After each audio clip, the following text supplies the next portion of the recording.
Does he have it? Oh, look at Johnson! Haven't got it! He's on the outside line though, going into the fastest corner on the circuit. Surely this can't work. Dominic Ligner has got a sensational run outside line now though for the heavy braking zone. Around the outside goes the Audi R8. Look how much Miller's caught back into play. Exactly, Miller's still start dropping. He's not on second and change. All of a sudden, Miller's back in play. Can Barry do it? Big Barry's gonna do it! Big Barry!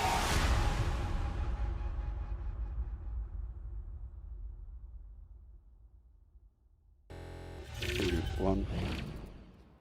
Good evening and welcome back to the UK SimRacers, and we're back in the MX5. 4 15-minute rounds, race 1 and 2. There will be an invert of 18, but we are back here again for the MX5s. We're ditched the GR86. It's myself, James Parfitt, and Zach Sweeney in the booth with us this evening, bringing you all the action and welcoming everybody as we get qualifying underway. 15 minutes of qualifying here, and it's about time. I think it's time we introduce Zach to the world of MX5 UK SimRacers. Zach, good evening, sir. How are you? I'm very well, thank you very much, mate. Very well indeed. Looking forward to this one, as I always am. 4 15-minute heats, mate. Top inverted for race 2 and then random inverts for race 3 and 4.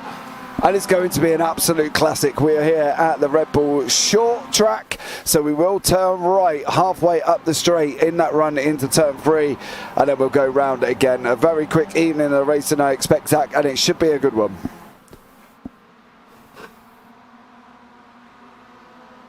Are some of my favorite cars on the service. I think they are just fantastic. Obviously, they are the first cars as well. Someone's had a bit of a nightmare. I was just about to talk about how easy they are to drive, but obviously someone's took that the wrong way and had a bit of a spin. But obviously, you know, they're the first cars that you take to when you join the service of iRacing. And well, yes, they're quite an easy car to get into. You know, you can settle in. They're not going to, you know, spit you out if you put the throttle on a little bit too quickly or brake a little bit too harshly. But they are very difficult to master. They are very difficult to be very, very quick in, which, you know, obviously breeds some really good racing. And obviously the fact that they're fast cars. Obviously they've got a bit of power. They're a little bit nippy. They can turn corners. They're agile and stuff. But they're not, you know, overzealous in terms of downforce. They're not overly reliant in terms of their aerodynamic capabilities. You know, they're basically just glorified go-karts, and that's what I love about them. You can just chuck them around, fling it into corners, be as smooth as you like, and if you send a move to the inside, it most likely will work. They're like touring cars, but like not really touring cars. It's that style of racing. Do you know what I mean? Yeah, absolutely, and we've got a few new drivers on the track. Ewan Bramer is here, a new one.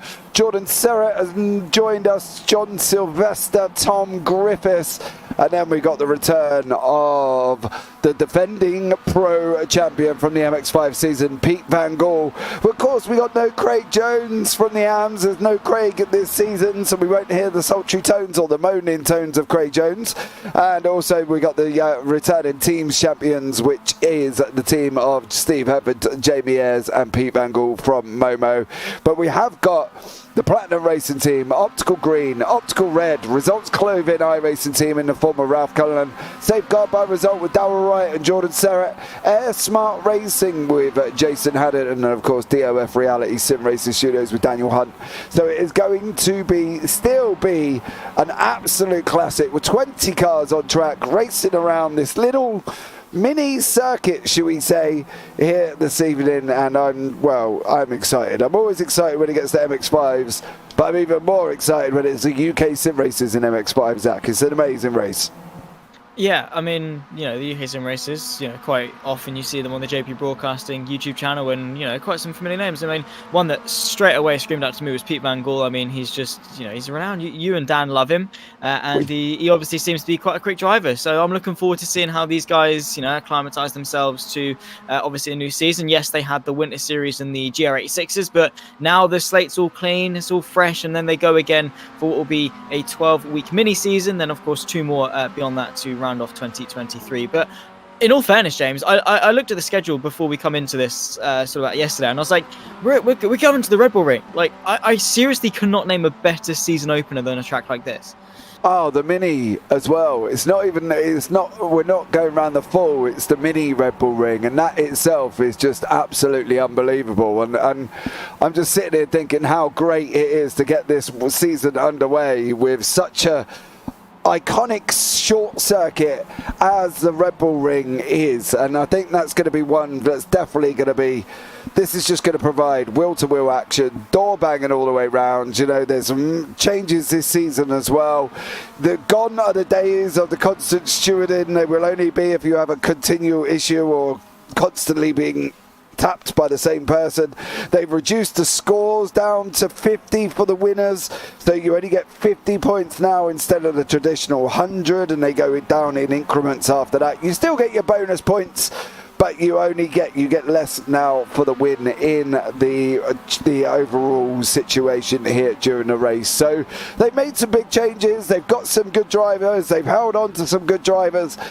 And we've still managed to get the Pro-Ams, which is absolutely amazing. So, guys, you're not going to want to go anywhere for this. 4 15-minute races. Short break between race 2 and 3 while we change session. And then we're straight through from race 3 and 4.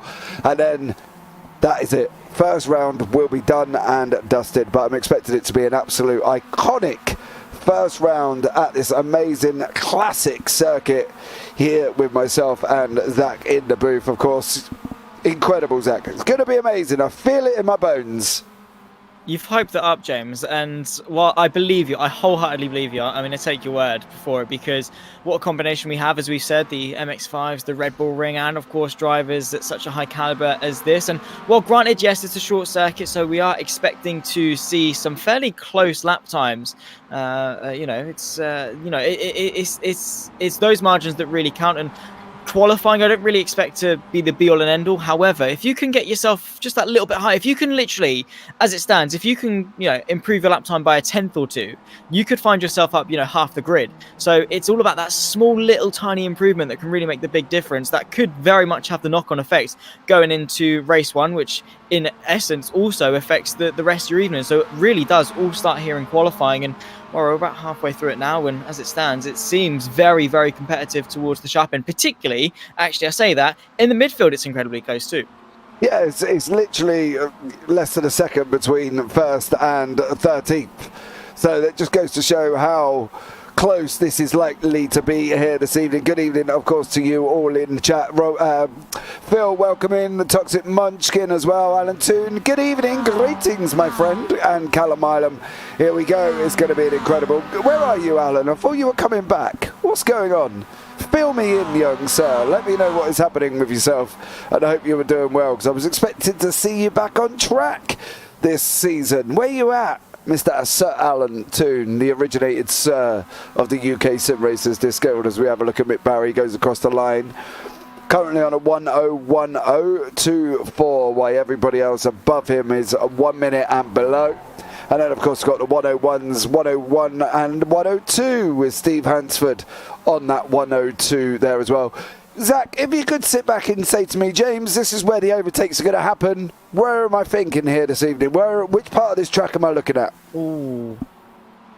See, because the national circuit's not really one we often use, sort of mainstream sim racing. Obviously, you might use it if you an MX5 for example. But I mean, I'd say mostly it's going to be sort of turn 1. You're off the back of the pit straight, the longest straight on the circuit, of course. But also don't count out that run into turn 2 through into 3. Obviously, as you cut through half the circuit, this right-handed just up here, you can still send a move. It's quite wide going in. It's a very long radius corner, so you can definitely invite yourself side by side. If the side wants to come back up the inside for obviously the next left-hander after that, they could definitely do so. So I think it's the first half of the circuit that we're going to see the predominant amount of overtakes. Don't count out what is normally turns 9 and 10, the final 2 corners. Probably could still see a couple of overtakes through there. However, I expect it to be through turns 1 and 2 mainly, purely because they're the most inviting for an overtake. If I was driving the MX5s, that is where I'd be having a look to go up the inside, yeah, for sure. Definitely. Fully agree. Busted computer, says Alan Toon. What have you done to it? Excuses. This time? Oh, don't. He's done something to it, Noah Allen. He must have done something, and whatever he's done to it, he's killed it by the sounds of it. So there we go. Just going to keep an eye on Pete Van Gaal going across the line, currently in second place, 59 58.982 currently for Pete Bengal. Don't forget, guys, as well, there is live timing available down in the description below. There is a link that you can click on and follow along with the live timing. Also, the links are down there to the JBB, myself and Zach, and the JBB Leagues Discord, where we are now covering the Clio on a new short track format on a Monday evening. So if you want to fancy a bit of Clio racing around wonderful short tracks, then get yourselves involved in that one, because you can go and have a look, get yourself involved, come and join us for some short track action with the Open Media Day on the 27th. So that would be absolutely incredible if you want to get yourself involved in that. We've got Alton Park Fosters, we've got the Brands Hatch Indy, Donington National, Road Atlanta Short, Silverstone National, the Redbull National, where we are today. And then we finish off the season on the 8th of May at Monza Junior. So if you want to get yourself involved in that as well, you can go and click on the JBB Leagues Discord and come and join us for some Clio action. But for now, we've got some amazing MX5s, PVG there going sideways around turn 1, and then obviously bails out and says enough is enough.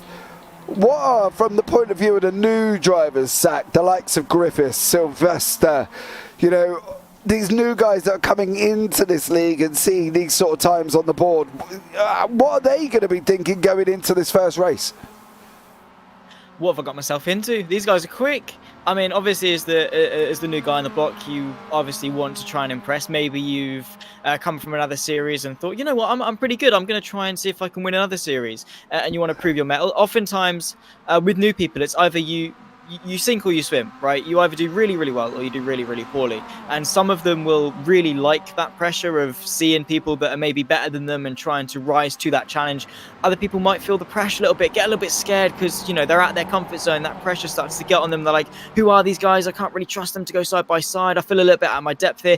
Am I quick enough? You know, that sort of imposter syndrome. They're like, do I belong here? And then obviously they fall down to the back of the field, obviously. But Griffiths, you said he's new. However, you know, about a 10th and a half off pole position of Daniel Hunt. I don't think he's doing too bad. I think he's one of those new guys that are really going to rise to the occasion and, well, definitely impress us on debut. Yeah, absolutely as well. Toxic. Nobody's called me Jim Bob since my mother-in-law. My mother-in-law is the only person that ever calls me Jim Bob. Nobody has ever called it apart from what you've just put in YouTube.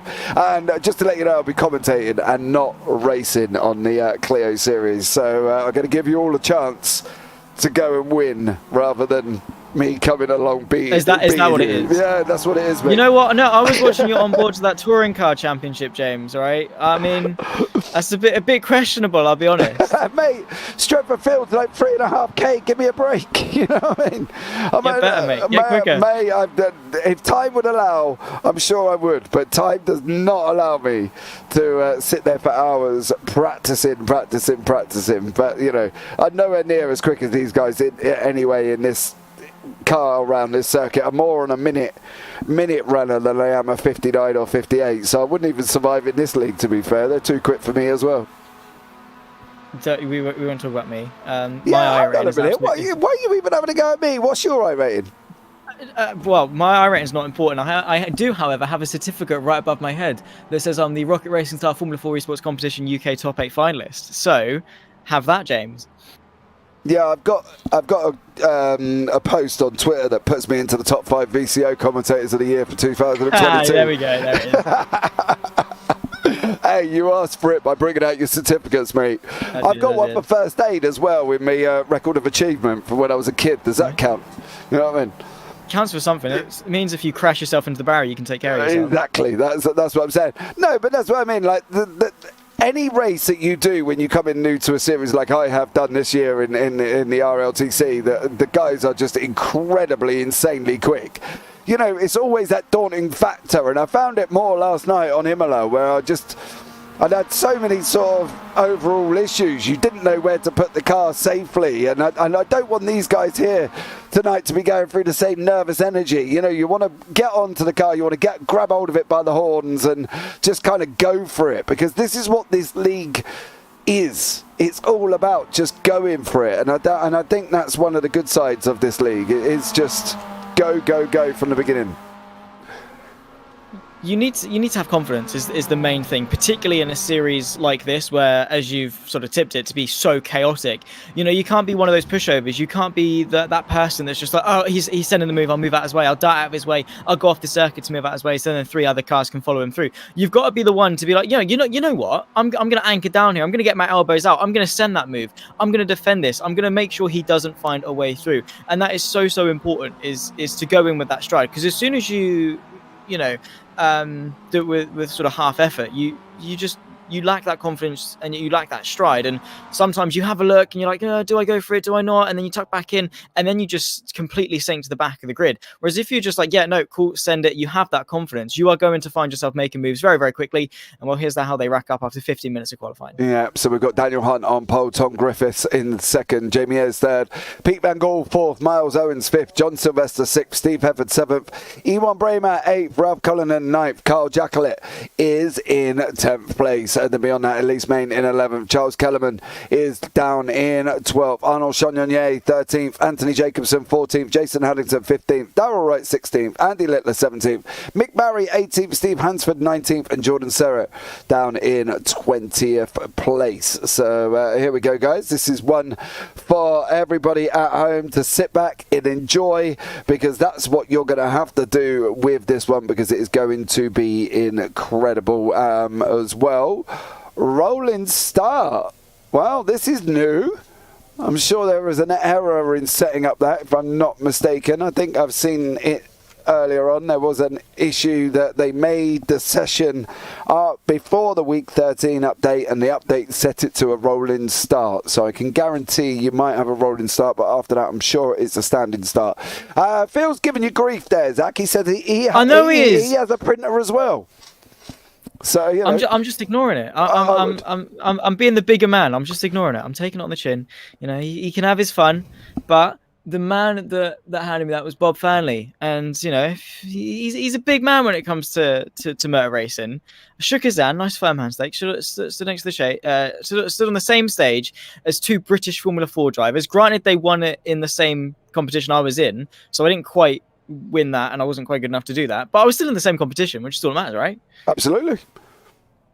It's still making up the numbers. Yeah, it's not about winning. It's about taking part, Zach, and being there in that final split. You know, that's how I look at it as well. That's true. You know what I mean? It is. Puck, welcome in.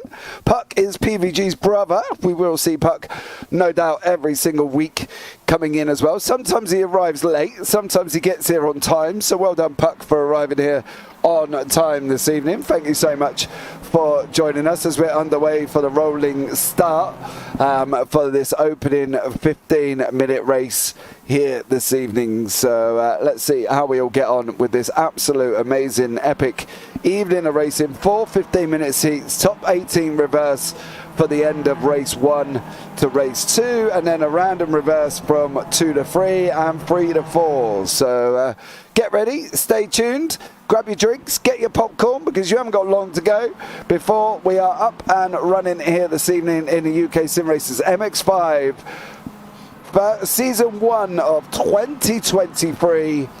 Before we crown that overall season at the end of season 3, the overall champion, should we say, at the end of season 3. So get ready to go, because they've got 2 corners before we're underway. Griffiths is not giving Ayres any room here. Hunt any room here. He's trying to close onto the side of him. Ayres is trying to tuck in behind him as well. He's going to have gone already. Here we go. We're going to be underway. Daniel Hunt has bolted at the beginning. Griffiths has got to run though. He's got to hold it just a little bit. He does. He manages to hold it just as they cross the line. And it's Daniel Hunt going down into turn 1. Jamie Ayres in second. Griffiths in third. Behind him, we've got Van Gaal, Sylvester, Owens, Hefford has just made the move on Bramer as well, and as expected, it's been a manic opening corner. Everybody swapping places. Anthony Jacobson down in 14th there. He's gone in trying to chase down Charles Kellerman, who is in front of him currently at the moment, but Steve Everett is making moves around, coming up to the back of Ewan Bramer here for this first lap. Zach, everybody through at the moment, no real issues.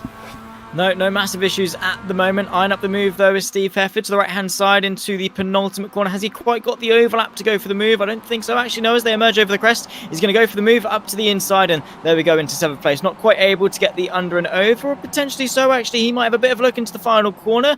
Bit of argy-bargy as they send off the first lap of many, of course. 15 minutes in a heat, and well, Daniel Hunt commanding start initially in the opening stages, and a fight for second as Pete Van Gool eyes up that move. Yeah, PVG trying to go up the inside of JPBroadcasting. He does get it done this time around.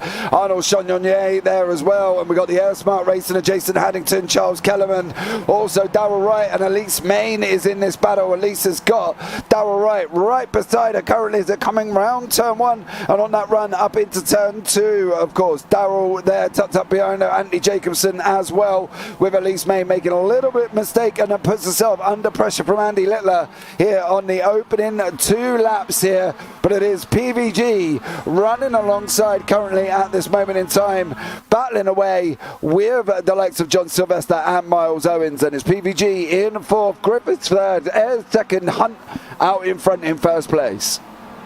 Yeah, PVG unfortunately not getting off to the best of laps. He was fighting for second. Now he's trying to hang on to the top 4. Sylvester having a little look to the right-hand side. Of course, a drag race as they rise up the hill towards turn number 1. There's an insane run from the car just in behind. Could we see them potentially try and follow their way through side by side as they go in towards turn number 1? Outside line as he tries to send the move and hang on to that position. Pete Van Gool trying to hang on to 4th place. John Sylvester trying to move his way up. Still side by side as they run their way into the long sweeping right-hander turn number 2. As PVG got the measure to try and hang his nose in all the way around the outside. Beautiful stuff, but meanwhile just losing time to the top 3. They still emerge side by side, and just in behind, of course, Miles Owens. He sat there like, where do I go? Which gap do I fill? Yeah, well, if it's anything like the Momo boys, he would tuck in behind his teammate and use his teammate as a little bit of a push ram, to be honest, to get PVG out of that position. And they have done that amazingly well here, the Platinum Racing boys of John Sylvester and Miles Owens. They've ushered PVG down 2 places. He sent it on the last corner, though. Has Pete Van Gool? Can he slow it down enough? He can. Sylvester's point of view, though, from Miles is Owens. I would be hoping Sylvester would come across the other side of the track and pull me along, not use the draft for pulling along PVG, as we see Ewan Bramer from the Platinum Racing team behind him as well. And it's going to be a Momo Platinum fight here. I think PVG is kind of sandwiched between the 2. There we go. James Parfitt getting it right. It's not a platinum sandwich, is it? Because do you know what people they'd say it's a platinum sandwich, wouldn't it? Yeah. But it's not, because you don't call it a white bread sandwich, do you? You call it a ham sandwich. Right. Anyway, it's one of my pet peeves. We'll focus back on the action, because you got to say sandwich, right? Anyway, because now he's eyeing up the move. He's having a little look into the penultimate corner, pulling out to the left-hand side. Of course, the right-hand side of the shot will be the long way round of what is usually turn number 9. He's got to sweep that move. Is he going to be able to do it, Pete Van Gool? He might just be able to. It'll going to be the outside line for turn number 10, or the final corner, as it's probably better known. So Sylvester tries to just hang on there, 2 wide, almost 3 rows deep, just in the background as they emerge down the pit straight for one more time, and still side by side in this fight for 4th. Yeah, they're going to go 3 wide further back as well. Steve Hefford is looking, he's ducking and diving. He's Ralph Cullinan, there's Ewan Bramer, there's contact. Him and Ewan Bramer, Steve Hefford there as well. Ralph Cullinan, they have come contact.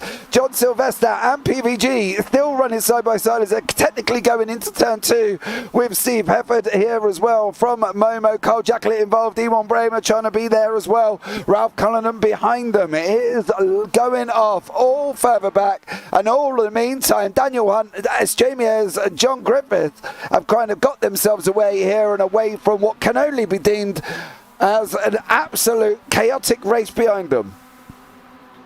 Yeah, I don't even think that does it justice, in all fairness. I think that what you said to me before the race, this is exactly, it's coming true. You're a fortune teller, James, because this is absolute insanity. Everyone just that Constantine effect as they emerge at the final corner. You can just look, there's a good half the grid there, all within one shot, all within just a few car lengths of each other. We'll ride on board again, following on with John Sylvester, who's had a pretty good race, actually, up 2 places from his initial starting point. Back in the background, though, potentially a couple of moves in towards turn number 1. I think everyone's just going to go line of stern single file, which is probably the best thing to do in a pack like this. The more you fight, the more time you lose to those in front, which has just allowed a top 3 breakaway. 6.5 seconds between the top 3 and the rest of the field is, well, here you go, PVG just going to extend that gap as he tries to get his way back up in the top 4. I think, though, from my point of view, I'd be happy in this pack this racing there as well, I'd get bored being out the top like these guys are, Hunt, Ayres and Griffiths. They're just chilling along, you know what I mean? But this is where it all is. This is where it's all happening. You're going to see the cars come strooning over the crest of the hill, led by PVG, John Sylvester, Owens, Hefford, Bramer, Jacqueline, Chalonnier, Ralph Cullinan, Charles Kellerman there as well. And beyond that, you've got Jason Haddington in the orange Air Smart racing car. He's at the back of the field there, just the top of your picture. But here we go with Sylvester. He's pushing PVG along. He's holding on with Miles Owens. PVG's got a rear gunner in Steve Hefford. Hefford is there, 2 cars back. And now it is a Momo Platinum Racing squeeze cheese sandwich. Sorry, Zach, I couldn't resist. Here as well. As they go down round turn 2. They do indeed. A bit of argy-bargy just in the background as a couple of people try to figure out who's going to take the reins maybe towards the back end of this midfield fight. But what a fight it is. And, well, I seriously don't want it to end. We're approaching about halfway through this race. And, well, now this is really where the moves start to count. There goes Van Gaal defensive into the penultimate corner as Sylvester pulls out to the left-hand side. Squeezing them, though, does the Dutchman as he tries to defend that 4th place because the podium is well and truly out of reach. PVG hangs on. And, well, he hangs on for just another lap. But, however, he is, well, quite isolated, in fact, out in front because the 2 Platinum cars are just in behind him. And, well, now they might not be behind him for very long because Sylvester once again pulls out to the right-hand side and it'll give him the inside for what will be turn number 1. And maybe, you know, Owens might be able to follow his teammate through or actually tuck him back in. And there's the move from Owens to actually pip his way back through Pete Van Gaal. He's been mugged off here. 2 places potentially through 1 corner. Yeah, Sylvester got in front of PVG, then almost lifted and slowed up and allowed Owens to come through. But Owens did not quite make the move. All he has done is put himself under pressure from Steve Hefford. Hefford's under pressure from Bramer, of course. So it's Platinum Momo, Platinum Momo, Platinum currently at the moment. And then, of course, behind that, we've got Carl Jacqueline from the Optical Red with Elise Main there trying to follow them on as well. There's been a big one out the back with Arnold Chalonnier. He's been caught up in a little bit of an incident, but this is where the action is now going to take place. Daniel Hunt has got Jamie Ayres and Tom Griffiths right behind him as these guys go strooning past the start-finish line. There they go, literally touching each other at this moment in time, nose to bumper, as Daniel Hunt is still holding on to that lead from Jamie Ayres and Tom Griffiths there behind him as well. There's 2 pockets of battles here, Zach. We've got the front 3 and then we've got the next 7. Yeah, we got the front 3, which is awesome. Love a podium fight for the win. And then you just got the rest of the field that are just like, yeah, cool, we're going to settle this ourselves. You lot can have fun. We're going to fight for 4th. This, honestly, I'm not complaining because either way, we're getting some fantastic action and it's continuing on because Sylvester tries to hang on to Van Gaal once more. And yeah, still no way through for the Flying Dutchman. But it'll be an interesting dynamic to watch that front 3 develop as we enter into the final half of this race, because now they're away from the rest of the field. They can sort of get their elbows out a little bit and try and fight a little bit more, but the fighting is definitely not going to subside at all. PVG, this time to the outside of the penultimate corner, decides to back off just a little bit, maybe to go for the up and under. No way through, though. He hasn't quite got the run. And now it's all about setting yourself up with a nice apex off the final corner, practically pushing Sylvester through. And now the chance is on, potentially, could he send the move in towards turn number 1? He has a bit of a look to the inside, has his nose ahead, but all they're doing is swapping places. It seems that each lap they then have a new leader in this train for 4th place, and then the next lap Sylvester will get past back through on PVG. It's just chopping and changing, it's fluctuating. I think the only time that battle will actually matter, James, is on the final lap. Yeah, I've got to think as well how they're going to cope with that, to be honest, because you don't want to be at a certain place at a certain point. Would you want to be leading the pack going across the line on the first lap, on the final lap, knowing that you've got turn 1 where you can get moved on to, you've got turn 2 where you can get moved on as well, and then you've got that run out of what is potentially 6 to 7 out on the run round to 9 and 10. So I don't know where the best place would be for that following pack on that final lap. I just can't think how you would sort of set yourself up almost that going into that final lap.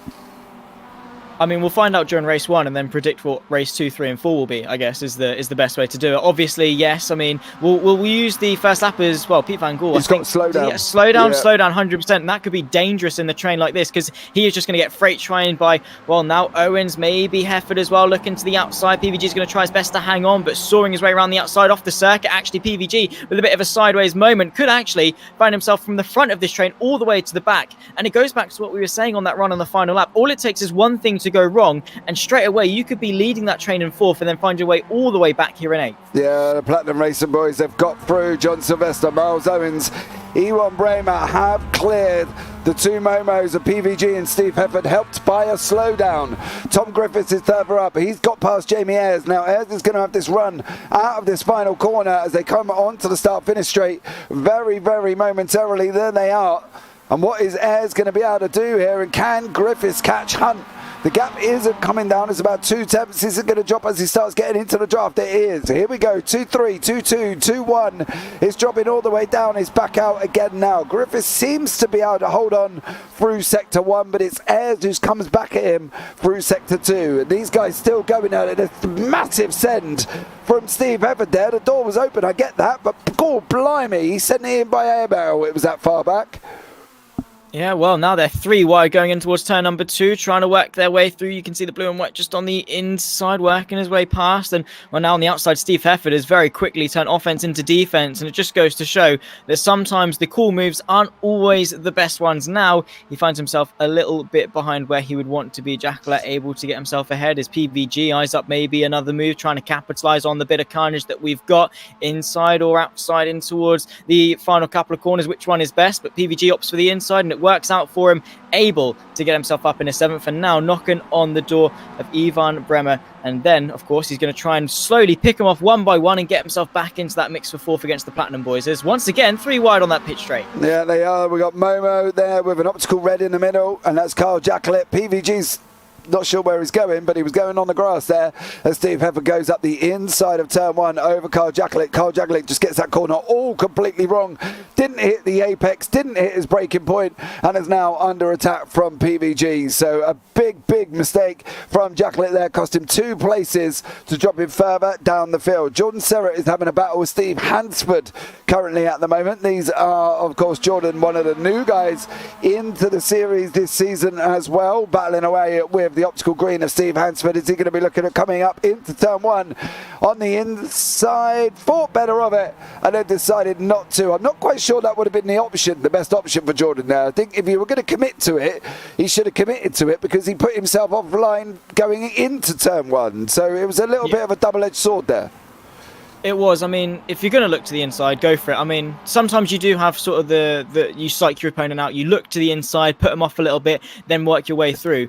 But if you're going to go for sort of a half look to the inside, all you're doing is hurting yourself on the corner exit. And it goes back to what I was saying just after qualifying. You've got to, lead with your best foot forward. You've got to have that confidence. If you're going to go for a move, trust the car that the move is going to stick. Because in these MX5s, you can brake very, very late. And as long as you don't completely mess up, you can probably get the car stopped.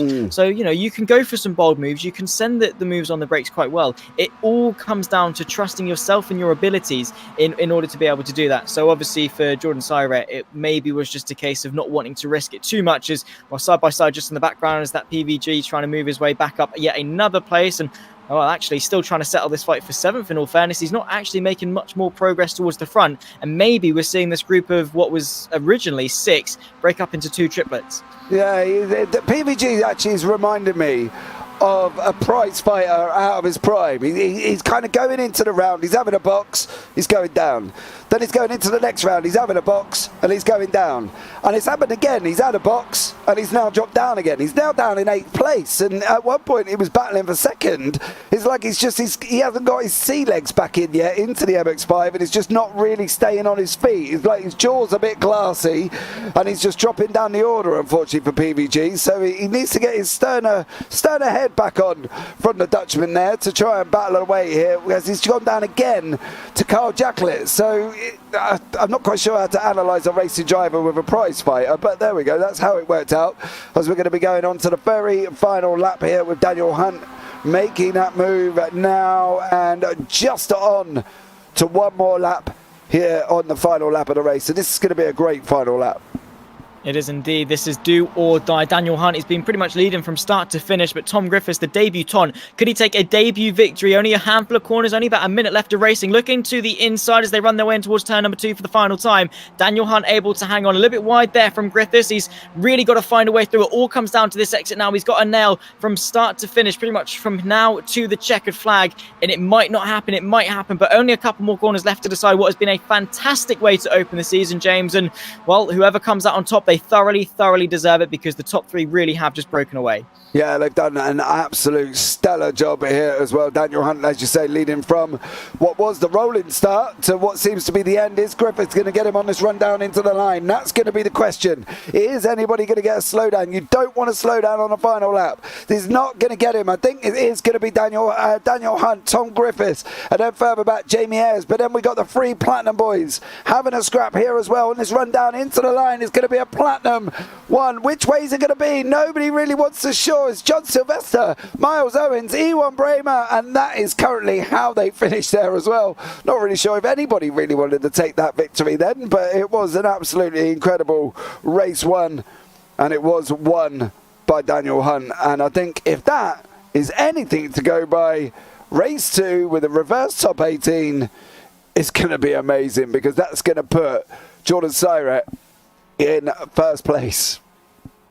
Bring it on. I can't wait. Honestly, if that was like where people quote unquote should be, just wait until you like knock things out of sequence a little bit. You're going to have some chaos. I mean, now Daniel Hunt's done sort of, he's proven himself to be a very consistent, very quick driver. Now you're going to put him right towards the deep end of, well, now you've got to climb your way through back over 17 cars to be able to win the next race. Can you be able to do it? How far up is he going to be able to do it? And that's why I love reverse grid formats, because you don't always have one runaway driver. You've always got something to prove, whether you're the championship leader or you're a backmarker. There's always something to win. And, well, I'm really looking forward to it. Of course, don't forget points for most overtakes. And, well, if you're Daniel Hunt starting towards the back, you could be eyeing up that prize. Yeah, definitely there as well. He's going to be trying to come through the order, and I'm expecting him to do what is an absolutely stellar job. We do have a brief 5-minute warm-up there as well. Wild ride of a race to start. Great to have the competition at the top, and it is absolutely incredible as well. And from Money Ister's point of view, of course, his Platinum Racing boys there, all 3 of them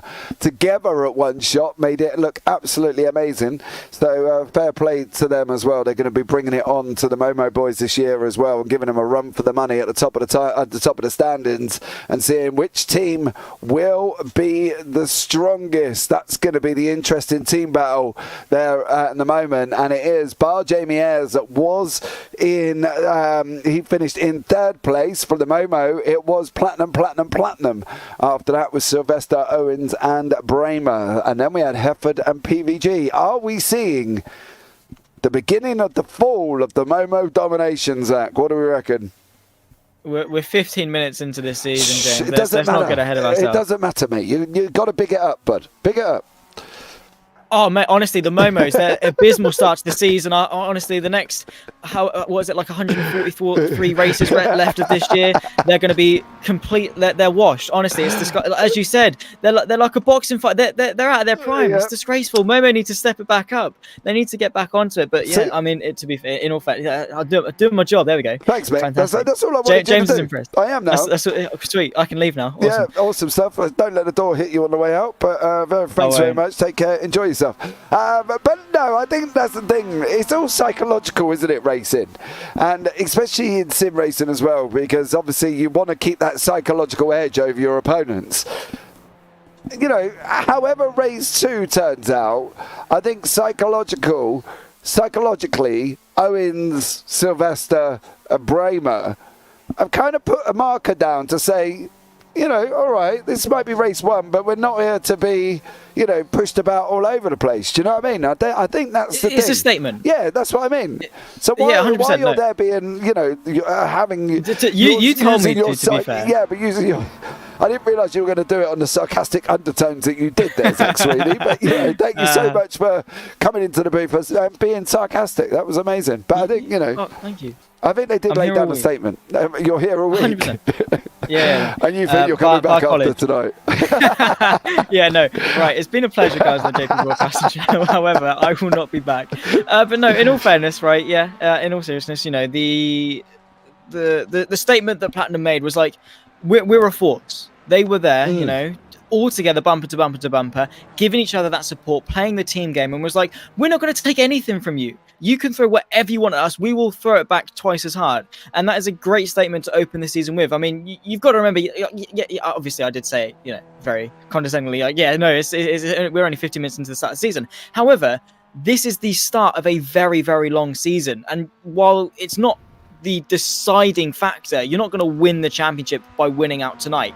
You do, however, start it on a high and you carry that momentum. It's all about momentum. You carry that into race 2, into race 3, race 4, into the next meet in a week's time. You know, you take that in stride, you have that confidence boost, and you get into the head of your opponent as well, getting into his own head, really, and actually getting himself into the barriers in more senses. But, you know, you use that as a confidence boost, and not only do you build yourself up, you knock your opponent down.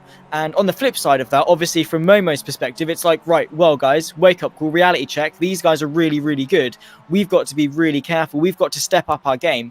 And then while they're doing that, their doubts are in their mind. They're like, okay, well, Platinum are really quick. Do we have what it takes to defend our championship? Let's not forget, they've got that pressure of they're the ones to beat. They're the ones that set the benchmark. They're the one with everything to lose. And when you build yourself that high, well, all it takes is, you know, one knock and, well, it all comes crashing down.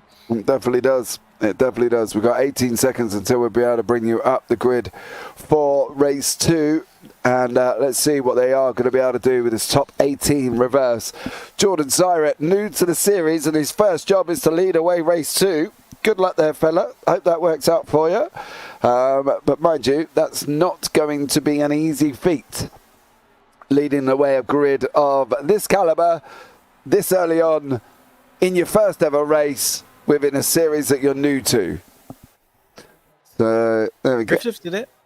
Well, yeah, I suppose. Fair play. Right, but here's the grid for race 2. Jordan Syret is in first, Stephen Hansford second, Mick Barry third, Anthony Jacobson fourth, Andy Littler fifth, Darrell Wright sixth, Jason Addington seventh, Arnold Chaudier eighth, Elise Main ninth, Pete Van Gould 10th, Carl Jacklett 11th, and Steve Hefford down in 12th place. Then beyond that, Ewan Bramer, Miles Owens, John Sylvester, Jamie Ayres, Tom Griffiths, Daniel Hunt, Ralph Cullinan, Charles Kellerman. At the end of it all. But as you can see, they have come onto the grid rather speedily as always, and we do have another pace lap, and as we say, I think is where they were changed session settings from that race. But I think if anything here, where is it going to be for the pros? Because the whole list is split in half, you know, AMs all in front, pros all behind. How's this going to work? Are they going to be careful? Are they going to send it on them? What are they going to do with them? Depends who you look at. I mean, obviously there are going to be two mindsets into this. It's going to be, some people are going to be like, yeah, cool, we've only got 15 minutes. I'm going to have to send a move here. I'm going to pick my way off here, make the most of the early lap carnage. That's going to be the main thing. It's how good of a start can you get? Well, obviously that's not always entirely in your control. What you can control is, okay, I'm going to try and pick off one person into turn 1. Then maybe another person into turn 2, and then work your way from there. Where the other people are going to be like, I've got 15 minutes. That's still quite a long time. And I'm going to be like, okay, I'm going to back off into turn 1, maybe make the most of some carnage in the opening stages. I don't know, there's definitely a lot of different ways to go about it. Personally, for me, it's the start of the race. In theory, the people in front of you should be a lot slower. I say a lot, obviously they should be a little bit slower. In theory, obviously, between the pros and the AMs. I don't want to, say the AMs are slow or whatever. That's not what I'm trying to say. But obviously, relative to some of the pros, they're going to want to try and pick their way through and say, like, okay, yeah, I'm going to find a move here. I'm going to be a little bit aggressive here. And if it was me, I'd just go for it. Just send it. Lap in, lap out. You've only got a handful of laps. And, on a circuit like this, you've got to go for it. There's plenty of opportunities to do so. Particularly for PVG, he's now got a margin away from everyone else that if he can get a good start, he might run away with this. Absolutely. Let's see here as well. And see what happens as Jordan Syret kind of leads them off coming around the final corner. as he now is technically your leader. What could Jordan do here this evening? And he's led away. He's gone already. Mick Barry, Anthony Jacobson, Darrell right there as well at the front of the field. But race 2 is underway, and it is Jordan Syrett leading away with Mick Barry, Anthony Jacobson. And now Mick has won before from this position and can win again. There is no doubt about it there as well. Darrell Wright is under attack currently at the same time here on the racetrack. They are going to be nearly 3 wide up front with Barry, Jacobson, Chagnon, Syrett there as well. Now here come the pros. Carl Jacklett is the first and leader of the pros. He's battling away with Andy Littler currently at the front of the grid. And again, that race 2, they all got away cleanly. Relatively cleanly, and well, PVG doing exactly what I said he would do, up 6 places now into P4 in the opening moments of this race, trying to eye up his course. He's just ahead into the final couple of corners, bit of argy-bargy just in the background as people try to settle their places. And well, of course, as the first lap ticks down, that's probably the most chaotic, touch wood, that this race will see. But Pete Van Gool, bit of a spin in the background though, multiple cars involved. Andy Littler, I think, is one of the main ones involved as he tumbles his way back to the back end of the field. And well, we jinxed it, James. We said that the opening lap was going to be was quite clean, and then we get to the final corner and well, it all kicks off. Yeah, Main, Littler and Haddington was the main victims, excuse the pun there, involved in that little incident.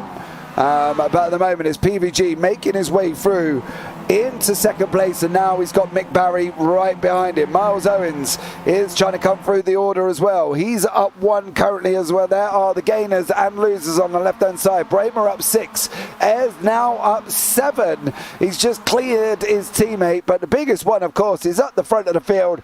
PVG is looking at making a move over on Mick Barry. Is Mick going to give him grief? He's trying his best as he possibly can, but it is PVG up into first place. At the end of coming to the end of lap 2, he's up 9 places. Oh, just in the background, who was that? I think it was Ivan Bremer having a bit of a spin off the exit of turn number 10. There he is, very slowly getting his way back underway. And that is a very, very poor start to the third lap for the very, very unfortunate 36 machine. And, well, Pete Van Gool really impressing in the opening moments of this race, really taking his opportunity by storm as well. Now, surely it's got to be a race for second as Mick Barry goes defensive in towards turn number 2. You can see Jacobson trying to look to the outside. However, Chagnon is going to try and fill the space as well as they run 2 wide through turn number 2 in towards 3. So this could give the margin that Mick Barry needs to be able to hang on to that second place. But well, now they all Constantine are up. I think it's going to be all aboard the Barry Express. I think it is. I think Barry is going to be the engine man to the people behind, and Arnold Chagnon has just gone up the inside of Anthony Jacobson there as well. Jordan Syrett is still in the mix, and that is an amazing from him there, considering obviously he is an AM. I was expecting, well, I think some of us were expecting him to go down the order, but he's holding his own in 5th place. He is being harassed by Carl Jacklett and Jamie Ayres as they're going 3 wide down into turn 1, and this is, Jordan Syrett backs off, but unfortunately he backs off too late. That allows him through. Jacklett's gone round. Carl Jacklett has gone round. Didn't catch any. Whoa, no. Woo. Well, there we go. Well, that is how quickly things can change. Just contact again. Oh no! Tumbling back down, and well, swallowed up. That is Anthony Jacobson, unfortunately stuck in the infield, now getting himself back going again. That just shows how easily things can change. And well, race 2 definitely a little bit more scruffy than the opening stages of race number 1, but back up to this fight for third because Chagnon has got Jamie Ayres for company as they look to go side by side in towards the penultimate corner. There goes Ayres up the inside. That should be a fairly comfortable affair. Up now into what is second place, or third place I should say rather, as he sets his sights on Mick Barry just in front. But while all the pros try to still find their way back through the field, meanwhile Pete Van Gool is absolutely running away as still the places are being decided, because here comes Daniel Hunt, race 1 winner of course, now fighting to get his way inside the top 4. There's the movement towards turn number 1. He's got it done and dusted, set his sights on the next one in front, and well, this could definitely still be a podium one for Daniel Hunt. Yeah, we've still got Sylvester in 7th, Hefford 8th, Owens behind him in 9th, Bramer's back into 14th, which is an amazing climb back for Ewan Bramer there. He's back into 14th. 14th, but Jamie Ayres is now on the tail end of Mick Barry. Daniel Hunt is in that middle patch between Ayres and Chagnon. Chagnon there in the green and black. Griffiths in the multi-blue, the blue bumper there in the MX5 on the left-hand side of your screen. He's coming into what is effectively turn 9 before he goes round to 10. He gets the job done over Chagnon. Not much of a defence there, Zach, from Chagnon. I think it's more of a, yeah, you go, son. I think I know where I am. Yeah, as well. There they go, 3 wide as they run their way in towards turn number 1. That's Daniel Hunt trying to move his way up into second place. Jamie Ayres and Mick Barry just in the mix as well as Jamie Ayres loses the place. However, fights back at him. A big send in towards turn number 1. There we go, outside line. Bit of a twitch though, and a couple of cars in the background might be able to pick up the pieces as once again the drag racing towards turn number 2. Daniel Hunt just about has the advantage. Jamie Ayres forced to back off and concede, or is he? Tighter line through turn number 2. Sees him at least have a go. And now 2 wide, 2 deep just in the background. Mick Barry trying to settle that 4th place fight with Tom Griffiths, and oh my word, so close to catastrophe as once again there comes Jamie Ayres back up the inside. Yeah, Ayres, Griffiths and Hunt having his little bit of a freeway here. PVG out in front and leading the way quite nicely. Chagnon behind him in the yellow and black. Mick Barry behind that. We got 2 AMs mixing it up with the pros here. I'm not quite sure how this is going to turn out, especially when you got the Platinum Racing boys of Sylvester, Owens and Hefford. Here we go. It is going to be a 3 wide drag drag sprint down to turn 1. Is it going to go 4? That's going to be the question. Is anybody going to make it go 4? Is Griffiths going to make it past Jamie Ayres? He's hugging the inside. He bounces over the sausage curb. Further back, Hefford is still trying to make it through. He's trying to go 3 wide with Chagnon. Chagnon squeezing him against the grass. Hefford's 3 wide as well. Oh, Sylvester, stop it. No. Oh no. Never gonna happen. That gap was gonna close all day on John Sylvester there. Well, that's one way to get them to stop it, I suppose, is they're going to learn the hard way. And here, once again, Jamie Ayres looking to the inside of Daniel Hunt. I have 100% certainty this battle is far from done. Side by side, just in the background, as they go side by side in towards the penultimate corner. You can see Tom Griffiths just in the background trying to get into the mix with some of all the veterans. And now to the inside of turn number 10. What a send that is from the 16 machine as he follows Jamie Ayres through on the inside to catapult himself back up into that podium contention. And now the drag race up the hill towards the braking zone of turn number 1. You can be extraordinarily late on the brakes, and who's going to come out on top in this fight for third? Daniel Hunt trying to hang it to the outside now once more. He's going to have the outside momentum, soars his way back up into that fight, and once again having to set his sights forward on Jamie Ayres. However, second place in that train, second place in that fight for second, I would not want to be them at all. You are stuck between a rock and the hard place, having to go looking forwards and backwards as well. I would not want to be anywhere in this fight amongst the midfield. Yeah, Steve Evans gone off somewhere. He's in the pits here. Steve Evans had an off, and he is in the pits, but then we will try to have a look back currently at the moment as well. But we've got Darrell Wright, Arnold Chagnon, Mick Barry, and there's the Platinum Racing. Oh! Ouch. Chagnon, Jordan Syrett, Darrell Wright. No.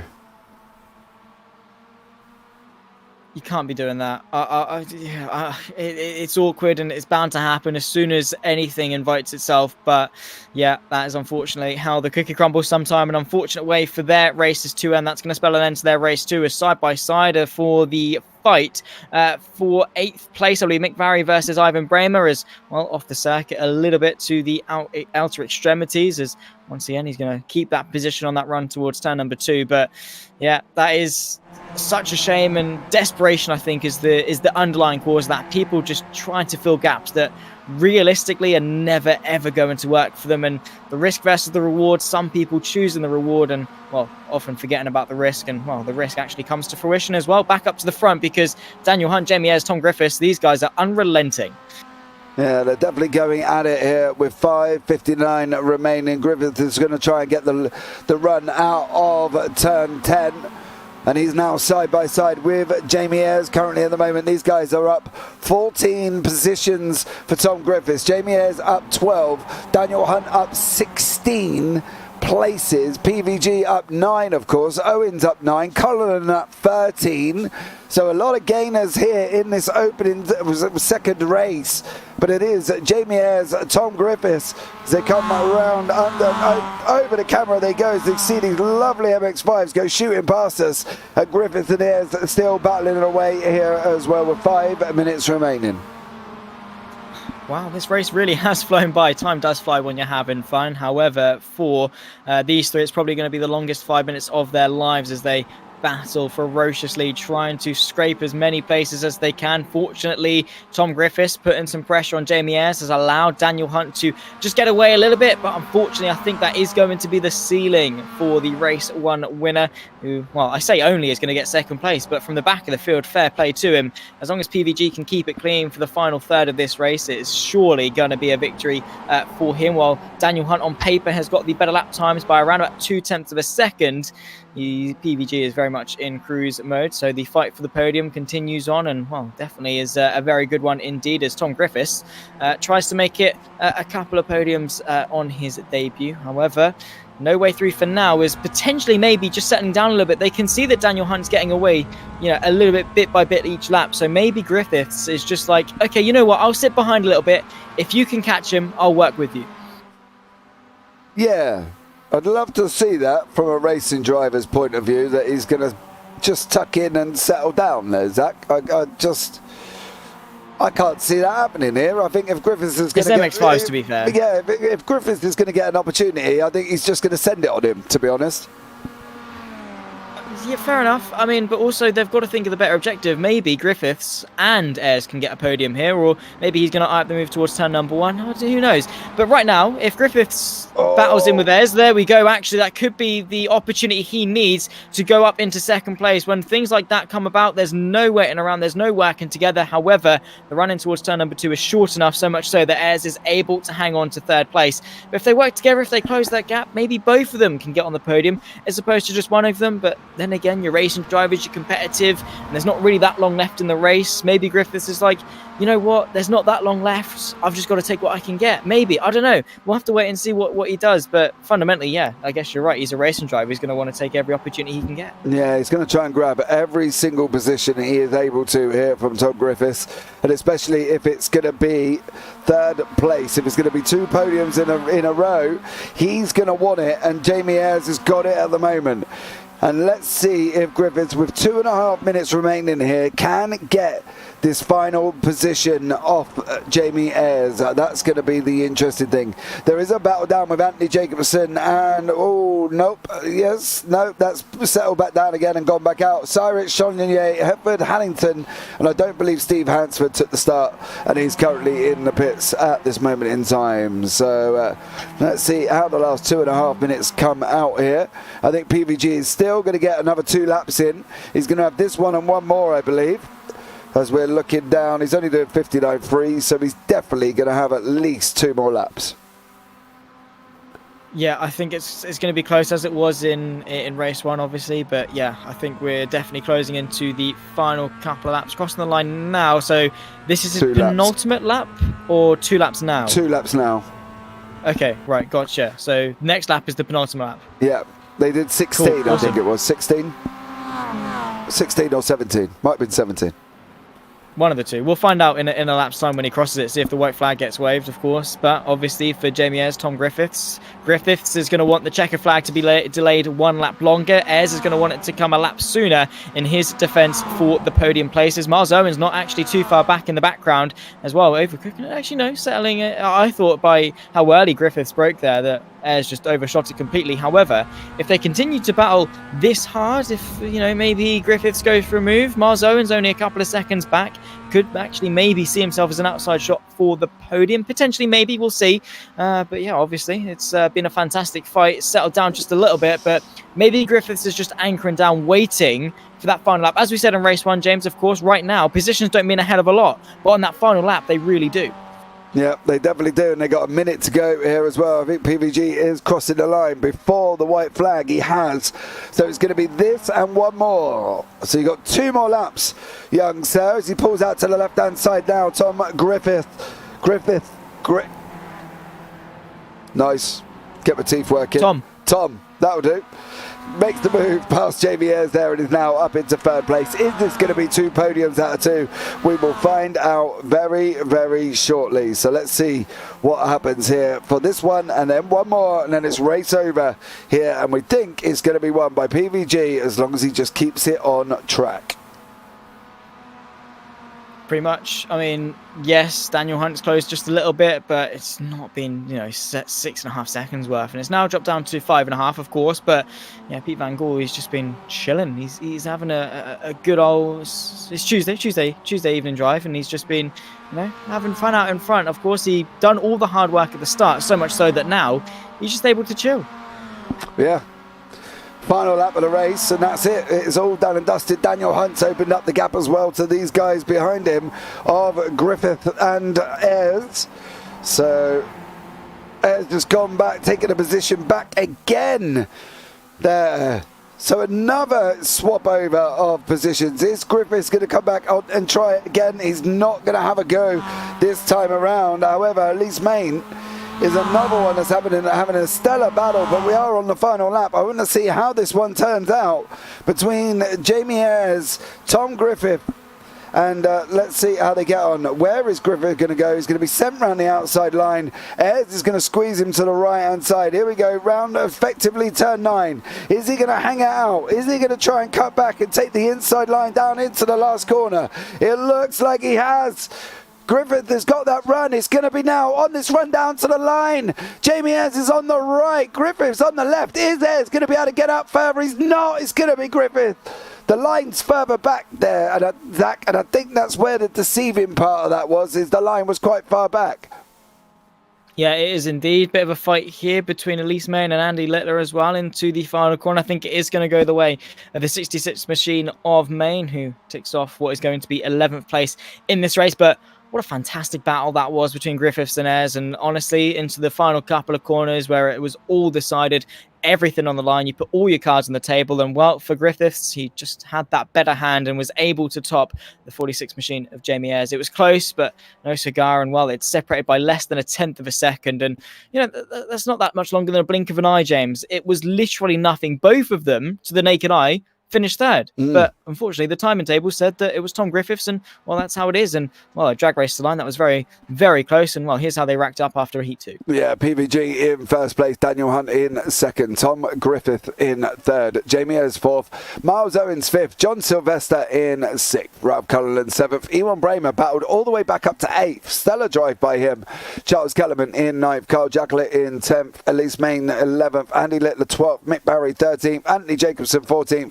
Darryl Wright 15th, and then we've got Arnold Chagnon, Jordan Syret and Steve Hefford below that, with Jason Hannington and Steve Hansford. All right, guys, and that is going to come to the end of the first one. Me and Zach are off to change sessions, and as always, we'll be right back after this short break.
Okay, guys, we are back once again. Sorry about that. There was a slight delay and there was slight tech issues here as well. You're back here with myself, James Parfitt, and Zach Sweeney. I was almost Zach Sweeney then. That's a very first there as well, to be honest.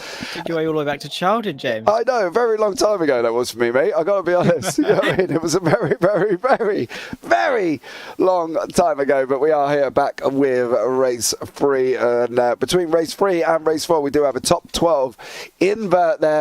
So there will be an inverted top 12. So stay tuned. Keep your hats on because it's going to be absolutely incredible here, as we know, with race 3 and race 4. Race 4 does always generally get manic here, Zach. But to be fair, there's been a few incidents, mainly race 2. Race 1 was clear. You know, we had Main Littler, Haddington had a go. Bramer spun on his own. Jacklet again getting himself in. Jacobson, Hefford, Wright, Chagnon, Syra also coming together. So race 2 seemed a little bit more chaotic than race 3. Yeah, obviously, I mean, naturally, you know, the reverse grid nature does sort of entice that. People are going to be a little bit more aggressive. The pros, you know, trying to fight their way back through, obviously, and the AMs trying to hang on. You know, it's going to happen. You know, there's going to be incidents, obviously, but in all fairness, for the most part, we've seen the better side of excitement and chaos, which is, you know, people battling out for position cleanly, the respect. Granted, yes, we had, you know, a couple of incidents. I think it was Darryl Wright and was it Chagnon that had a bit of an off, just going on that run towards the penultimate corner. You know, things like that. Obviously, they're natural. You know, those things are obviously, you know, part of racing.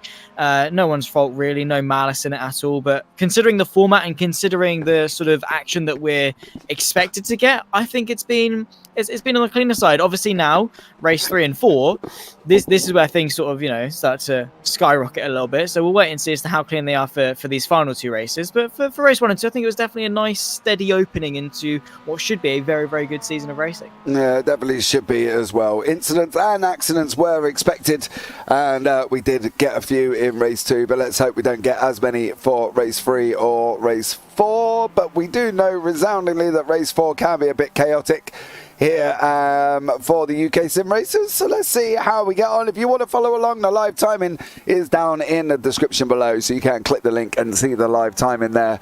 All for you, ready and waiting and willing for you to observe what is happening throughout the race. So if you want to get involved and have a look, you can. That would be amazing. Elise, hello all. Happy new race year. Happy new race year to you. From the lady of the optical red, of course, the lioness herself. Elise Main there with a pink roll bar. So absolutely started job. Bit off to a bit of a rocky start, should we say, for the first race of the season, Zach. Yeah, I mean, you know, you got to shake off the cobwebs. Obviously, it's been a while since they've been in the MX5s, and you know, they're tricky cars to drive. I mean, granted, yeah, you know, you jump into them and they're, you know, they're not going to spit you out or anything. But to build confidence, to get some pace back up, yeah, you've got to work your way back into it. And for some, they take to it quicker than others. I've got no doubt that Elise Main will bounce straight back. I mean, they had a pretty good fight, obviously, in the last race on that run to the line with another driver. So maybe. You know, maybe it's just cobwebs. Maybe she's got to dust them off, and then she'll be back maybe for race 3 and 4. And of course, let's not forget that, you know, the reverse grid format, it enables maybe people that don't have the best of races to then bounce back and redeem themselves. So never count anyone out, regardless of where they finish or how quick they are. Yeah, definitely on that one as well. So let's see how she gets on throughout race 3 and 4. Don't forget, guys, JPB will be hosting the Clio Cup. If you want to get yourself involved in that, click on the JPB Leagues link down below, and you can come and do 6 rounds, including a media day, of the Clios at some amazing short track circuits that we've got lined up for you this year. So get yourself involved in that one, and you can come and join us. Alton Park Mark Foster's circuit on the 27th of March. 3rd of April, we got round 1 at Brands Hatch Indy. 10th of April, Donington National. Round 3 on the 17th at Road Atlantic Shore. Round 4, Silverstone National. Round 5, Redbull National. And then round 6, we finish off at Monza Junior. So let's bring you up the grid here for the next race. Tom Griffith is in first place. Pete Van Gaal, second. Carl Jacqueline, third. Ralph Cullinan, fourth. Jason Haddington, fifth. Andy Littler, sixth. Arnold Chagnon, seventh. Mick Barry, eighth. Steve Hebbard, ninth. Charles Kellerman, 10th. Miles Owens, 11th, with Jamie Ayres down in 12th place. Jordan Syret, 13th. John Sylvester, 14th. Elise Main, 15th. Ewan Bramer, 16th. Darrell Wright, 17th. Daniel Hunt, 18th. And Steve Hansford is down in 19th place. So we have lost a driver.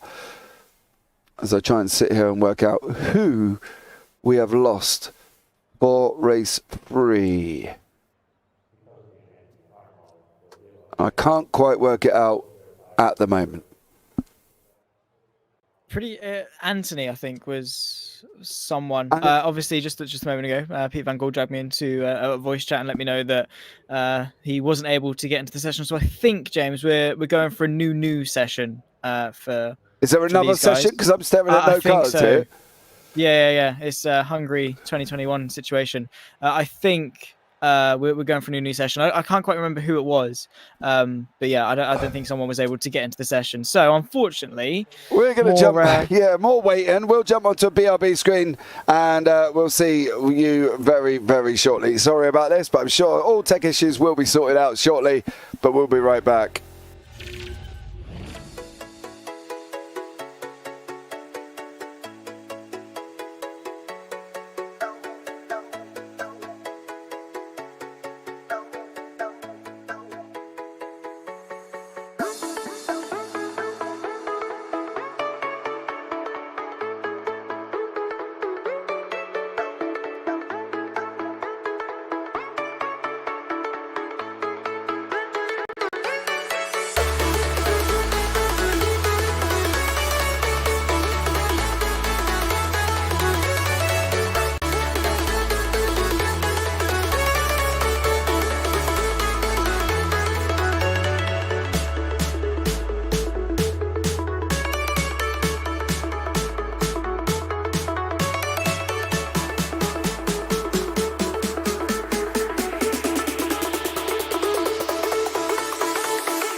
Okay, guys, we are back once again here for the UkSimracers. Sorry about this short delays and issues we are having currently at the moment. They will hopefully get to resolve these tech issues sorted out for next time, and then we will be back up and running smoothly from the transition from race 1, 2 to 3 and 4 here. So let's see how we get on as we've got 2.5 minutes remaining of this short practice session. I think everybody is here currently at this moment in time, so we are going to be up and ready and running this time around. We've not been told anything any different that they're going again. It should be this one and done. So there we go. So we start again, Zach. Obviously these guys have had a bit of a break. You know, it's going to be tough for them to get going again. I guess in some cases it can be perceived as both a good and a bad thing. I mean, obviously the good side of it is you've had a minute. You can go and chill, get yourself a cup of tea, stretch your legs a little bit, you know, go cool down, whatever. You know, just go walk around for a bit, stretch your legs. But also on the flip side of that, the bad side, I suppose, is that you're knocked out of your rhythm. You've just done 2 high-intensity 15-minute races. You're in the rhythm. Your adrenaline's pumping. Your body is absolutely raring to go. And it's like, bring me more, because it's ready for it. And, you know, you're driving, you're up to speed with the car. Everything's nice in a nice, awesome window. And then you step away and your body crashes down. Your adrenaline levels drop. Everything comes back to a normal level. Your heart rate decreases back to a normal level. And you're just like, you're sat there like, oh, well, okay, well, are we going to get going again? Can I keep racing? Am I all right to keep racing? So obviously there's 2 sides to the coin. It depends obviously what side you are. But, well, here we are back for some more racing action. Well, hopefully race 3 will get them adrenaline levels back up. Yeah, so we've got Carl Jacklett, Ewan Bramer, Mick Barry, Ralph Cullinan, Charles Kellerman, Jace Haddington, Andy Littler, Anthony Jacobson, Jordan Syret, Pete Van Gaal, Arnold Chagnon, Steve Hefford. Then in the 10 behind that as well, we have got Daniel Hunt, Steve Hansford, John Sylvester, Darrell Wright, Miles Owens, Jamie Ayres, Tom Griffith and Elise Main hiding there at the back as we're going to be ready to go. Carl Jacklett is on pole this time around. So what can Carl do here as we're going to be getting underway very, very shortly for this 15-minute race here once again at the Red Bull Ring with the UkSimracers MX5 round 1. Here we go. Lights are on. 3, 4, 5. And we are underway. Standing start this time. It got the right this time around, and it is Carl Jacklett with Ewan Bramer, Mick Barry, then Charles Kellerman, Ralph Cullinan, Andy Littler, and Jason Haddington. All of them going to be arriving down into turn 1 as a collective very, very shortly. And everybody currently makes it through without any issues. And once again, they've nailed the start. Zach, are they going to nail the first lap? Well, that remains to be seen. No, they're not. There's Jacklett spinning round through turn number 2. Everyone finds their way through. Bit of a fight there for 4th place between Littler and Cullinan. But, wow, Jacklett from pole now spinning round. Easily done, of course. And, well, there we go. Who's that off? That is Ewan Bramer, I believe. There we go. Well, you called it, I guess, in some cases that, well, they almost got off cleanly and, well, then they didn't. And then now, side by side for 2nd place. Yeah, Andy Littler, Charles Kellerman, Pete Van Gaal, Ralph Cullinan here as well. So far, the 2 leaders of the race, Carl Jacklett, gone round. Ewan Bramer took over the lead, went round. So at the moment, Mick Barry is in that cursed 1st place spot and he's leading the way at the Red Bull Ring at this very moment in time. Charles Kellerman, Andy Littler side by side, Ralph Cullinan and Pete Van Gaal are going to be coming up. Are they going to push it 3 wide? There's nowhere to go for Cullinan. He's in the middle. He is part of the sandwich. Oh, Barry's gone round. What is going on with the cursed 1st place at this moment in time? Mick Barry's had an incident. He's gone down the field as well. Now the curse jumps onto Charles Kellerman. Can he hang on here? What is going on with 1st place currently at the moment, Zach? I don't know what is going on as well. Pete Van Gaal, of course, winner of race number 2, is on up the lead outside line as they run their way through turn number 7 into 8. What a brilliant move that is if you can pull it off. Now it's a case of putting your foot to the floor and hoping the car's got enough power. Of course, about 1.5 litres is the capacity for these MX5, so they've definitely got a little bit of power, a little bit punchy. There's Pete Van Gaal to the inside and reclaims the race lead. Now the curse, quote-unquote, transfers to him, and, well, in his case, he's going to be hoping that it certainly doesn't. Bit of a very wide car in the background, I believe. I'm not entirely sure that was Mick Barry again. Yeah. Who, oh, you love to see him do well. He's a bit of an underdog, and you love to see him fighting at the sharp end, but, well, race 3 certainly has not gone his way. Ducking and diving, trying to find the way through is Charles Kellerman. No way through, at least for now. And, well, is that nearly 4 wide in the background just behind this? It is. Mick Barry, Arnold Chagnon, Jordan Syret, Darrell Wright, contact. Styra and Sean Yonye. Darrell Wright sneaks through. Elise Main's trying to battle her way through all at the same time. There is this gaggle of cars here with Styra on the left. Then you've got Elise Main in the middle, and Griffiths trying to come through on the inside. Oh! Not sure that would have worked. I'm not sure that gap would have been there. I don't know. Kellerman You're as always well. asking for trouble, and there we go. That is yet another car having a bit of an issue, and well, all it's allowed to do is get Pete Van Gool now a 3.5 second margin clear of Steve Efford, who's moved his way up into second place. Some big gainers. Pete Van Gool up 9, Steve Efford up 10, John Sylvester up 12, Sean Yonley up 7, and Elise Main up 14. Darrell Wright just in between them on 11. Seems anyone inside the top 6 has really made some big games in the opening moments of this race, purely because they've kept their nose clean. Everyone else, bottle lids have been open, I suppose. They've been really throwing it away, and unfortunately, that's how the cookie crumbles sometimes. You've got to be there to pick up the pieces, make your own luck there. Unfortunately, Steve Efford going a little bit wide, and well, here could be Sylvester maybe eyeing up that fight for second. Yeah, and then we've got Darrell Wright, Sean Yonye, Main, Littler, Hansford, Jacklett. That is the current standings in the Pro and Am. Sean Yonye leads the Ams, Wright, Littler behind him. Van Gool leads the Pros. Hefford and Sylvester on your screen. You can see them right there behind him at this moment in time. Barry and Syra are close together. Bramer and Owens are close together, and Hefford and Sylvester. How is this going to work? Time will tell as we're into race 3 on lap 4. 11 minutes remaining here at the Red Bull Ring, with Andy Littler battling away quite nicely with Elise Main. Elise Main now up 14 places. Behind that, you got Barry and Syra. Behind that, then you got the platinum of Bramer and Owens. But it's all going wrong. Barry's now going into the pits already, but it is Hefford, Sylvester. They're battling away for second place here, Zach. This is just kind of a different perspective altogether on how this one's going to work out, isn't it? With so many gainers in that first opening laps.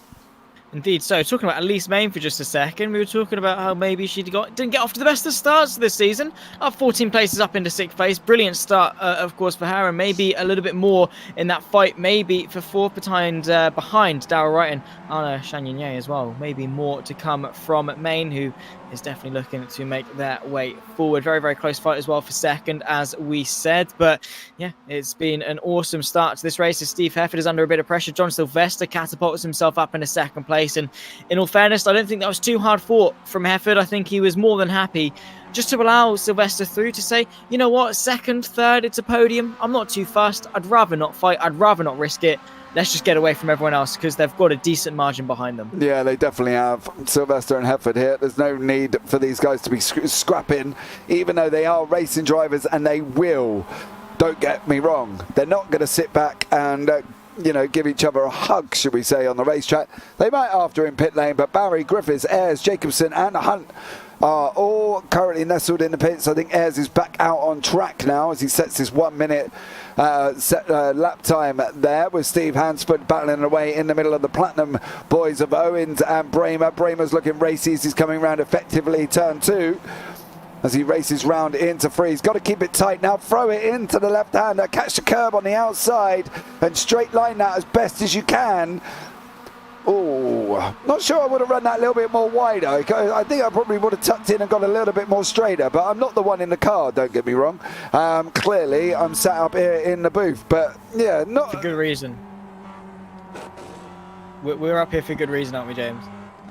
Well, yeah, I suppose. No need to quite pick on my driving just yet, like, you know what I mean? But yeah, I see your point. As we're going to effectively be nearly 4 wide. Griffiths on the left there as well, and then we've got Bramer, Cullinan, and then behind that Hansford. Cullinan's making his move. Is he going to be able to go up the outside? Is Hansford going to come on the inside? Griffiths is there with Jordan Syret, but Griffiths is a lap down and currently getting mixed up in the battles there as well. No fault of his own, mind you, and he is quick, so I suppose from his perspective he could probably overtake some of them cars he's nestled in between. Potentially so. I mean, that's the pack dynamic in its finest as well. We go side by side again as they run their way out of the right-hand kink. You really do have to just sort of use the curb to hook the car around and rely less on the actual steering angle of the tyres and more just rely on the curb. Side by side into the penultimate corner, working their way through the fight for 7th between Owens and Littler, and now into the final corner. And well, Littler just going to have to sit behind, at least for now. That's only 3 wide into the final corner, and sensibly, all of them deciding better of it. I think that was definitely the better course of action. Maximize your run out of the corner and then pick them off when the time counts properly, because, well, this is a much easier move to make than rather going around the outside in towards T number 10. Defensive just goes the car in front, though, trying to deter the move, and under brakes for turn number 1 was able to do so. However, a compromised run, and while these three are absolutely not giving in whatsoever on that run in towards turn number 2, the red car all the way over to the left-hand side of the circuit, eyeing up the move to the outside, sandwiched in between the middle. Oh no! There goes Soretti nearly into the side of the fellow car, but, well, thankfully, Steve Hansford was able to get away luckily there. I think that could have been almost very close to disaster. Yeah, Jamie Ayres is also a lap car, but again, he's got speed over the guys in front of him, so he is trying to work his way back through. Darrell Wright, Arnold Chagnon side by side coming out of turn 1. Elise Main is trying to catch up to these two. It is Darrell Wright is going to make that move, and he's going to go 4th overall here. Darrell Wright is at this moment in time with Chagnon from the Air Smart Racing team. Him and his teammate Jason Haddington there are running quite well currently at the moment in the AMS teams. Andy Littler has just, Ivan Bramer has just gone through as well, with Miles Owens now chasing him through. Steve Pepper, John Sylvester still swapping positions. They're still side by side as they're going out of the run, what is effectively of 6 and 7, as they're now running down into effectively 9, which is the last corner, and they're side by side. Hefford in the red with the yellow Momo, yellow roll bar. Sylvester in the platinum racing familiar livery, the black, the red and the white down the side there as they go round turn 10, racing down the start finish line. How is this going to finish? How are they going to get past? What's going to happen? Zach, get your crystal ball out. What's going to go on? Well, I'm looking at it. I'm getting a feeling we're not going to find out till the checkered flag. Just a hunch. Obviously, now we cut back to this fight because, well, it's absolutely relentless. You know, you can see Darrell Wright trying to hang on from Chagnon as they go side by side, both of them in towards turn number 1. Elise Main just sat idle in the background, trying to see if she can find another way through. A little bit slow, though, potentially from Chagnon. Could invite Darrell Wright to maybe get the run. Nose ahead as he runs his way in towards turn number 2. Elise Main still trying to find the way through. Send to the inside, and there we go. Elise Main picking them off one by one. Open gap on the inside, and those are the exact sort of opportunities that you have to capitalize on. As soon as Darrell Wright was sent wide, Elise Main was like, yeah, cool, inside line, I'm just going to take the racing line.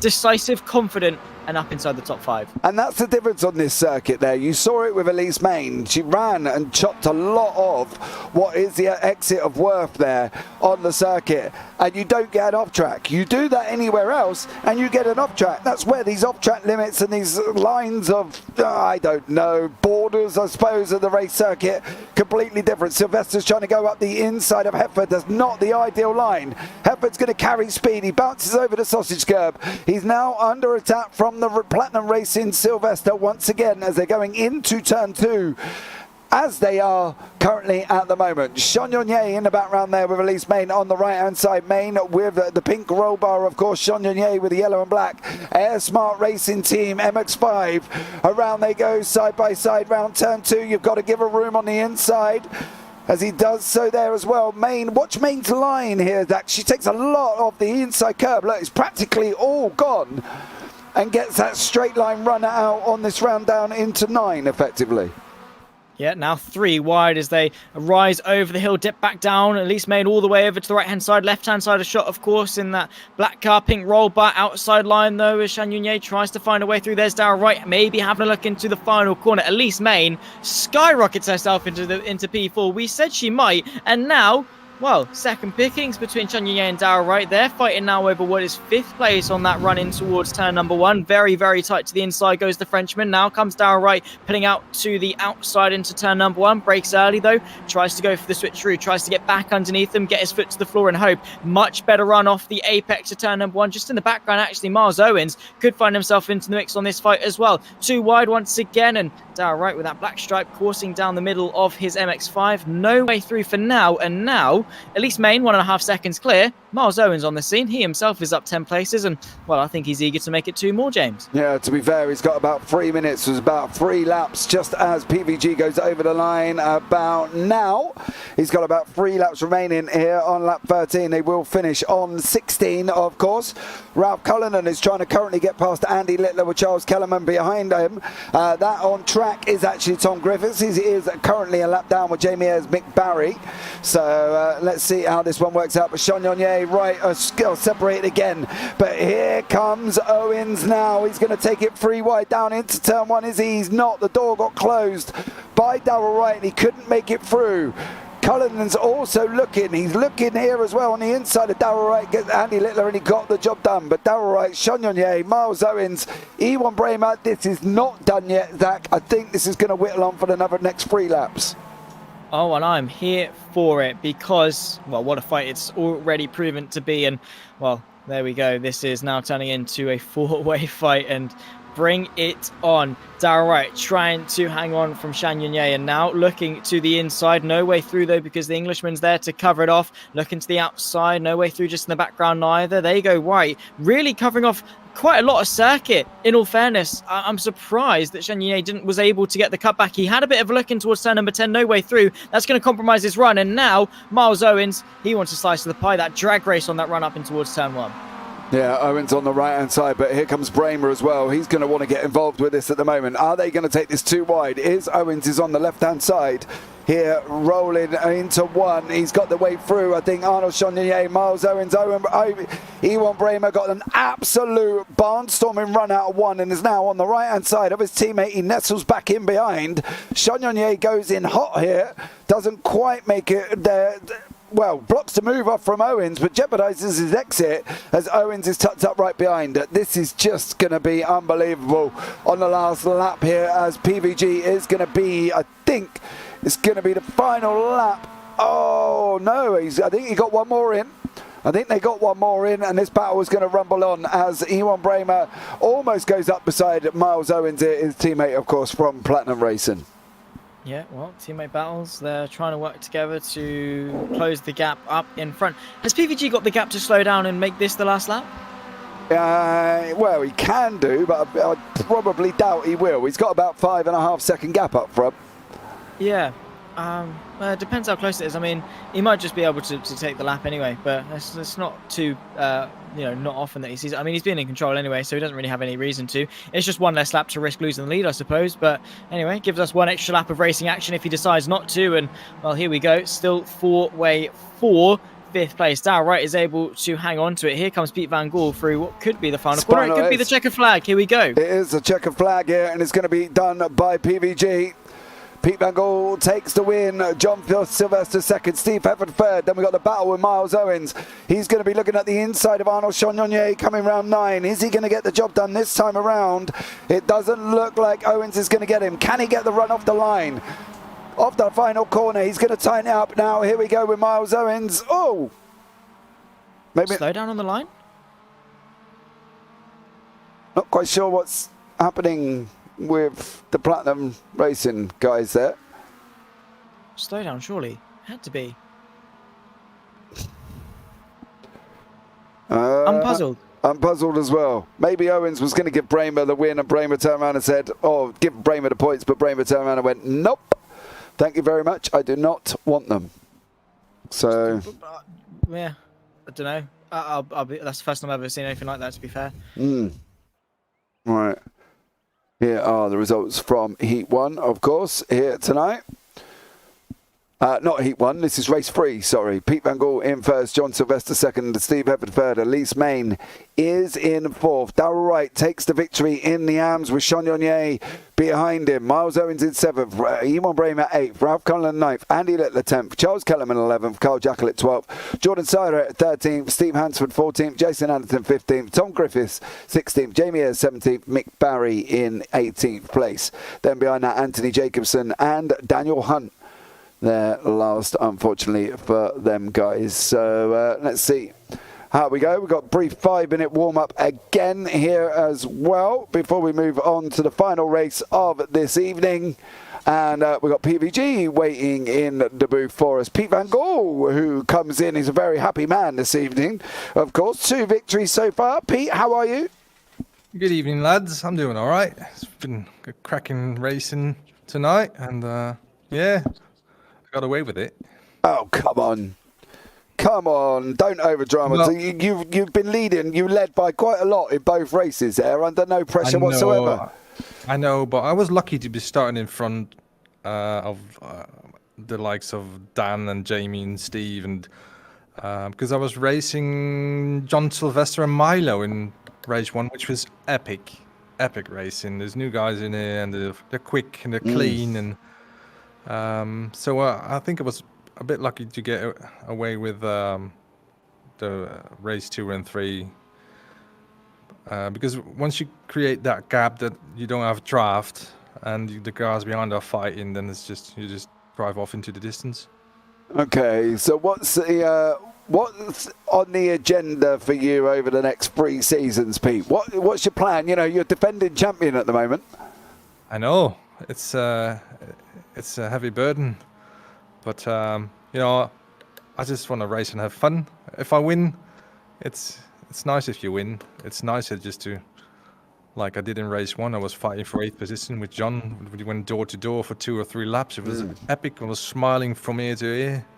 So that's more fun than driving at the front on your own. And that's exactly what we said. That's exactly what we said in the booth. I said to Zach, I'd rather be in the pack that was scrapping away like an absolute trooper. There was about 7 cars fighting, than I would be sat at the front by about 5.5 seconds. Yeah, because you need to get your focus on and not get caught. But it's like hot lapping on your own. It's not as fun as driving in a pack, to be honest. But I think we're going to get some real good racing this season with all the other guys that have joined and all our old members who are just signed up this season again. So I'm looking forward to it. Quick question before we let you go. Is the Platinum Racing team your main Momo competitor this year? Oh, definitely, because I had a scrap with them in race 1, and they were like, it was great team performance, boxing me in. We did a little bum draft, and they were really respectful on all the racing lines, which made it for us to have some close racing. And it's still the first race of the season, and people are getting to know each other. So, but I think the Platinum Racing team is a really good contender of pushing us off the podium.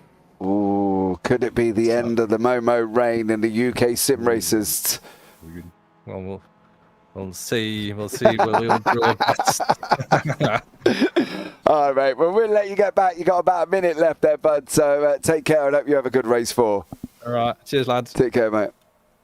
Of course, that was PVG from Momo, and he said it, didn't he? We said it as well. Rather be in the mid-pack fighting than out on your own by 5 seconds. 100%. I mean, in the off chance that I'm like, you know, winning a race by a country mile, I just get bored, and I'm like, what's the fun in this? Like, I'm not winning anything really. Like, I just feel like I'm hot lapping by myself. Like, yeah, I'm leading the race, but like, I don't feel like I've earned it. Do you know what I mean? Like, I'd rather scrap it out for 10 laps and be like, I deserve to win that. I had a close fight with whoever, you know, XYZ for 7 laps to really earn that victory. You just get bored. You get tired. You're like, yeah, cool, I'm winning the race. So what? It's points. I guess if you're in a championship, it's a little bit different. But yeah, for sure. It's just so much more fun. It keeps you engaged. You look cool because you're sending moves. You're like, yeah, the broadcast is getting this. I'm going to watch this back later. I'm going to love it. Yeah. Because, you know, you're racing drivers. You love to blow steam up your backside. And for Pete Van Gool, I mean, fair enough. He won the race. He drove so well. And we can only give him, you know, accommodations for that because he did so well. But at the end of the day, now he's starting, you know, 12th place. He's got to work his way back up. So maybe this race is going to be a bit more fun for him. Well, that's the thing, and I've just had it pointed out to me as well from Batch in YouTube. You call Pete Van Gool a prize fighter who's gone down, and then, of course, he comes back and wins twice.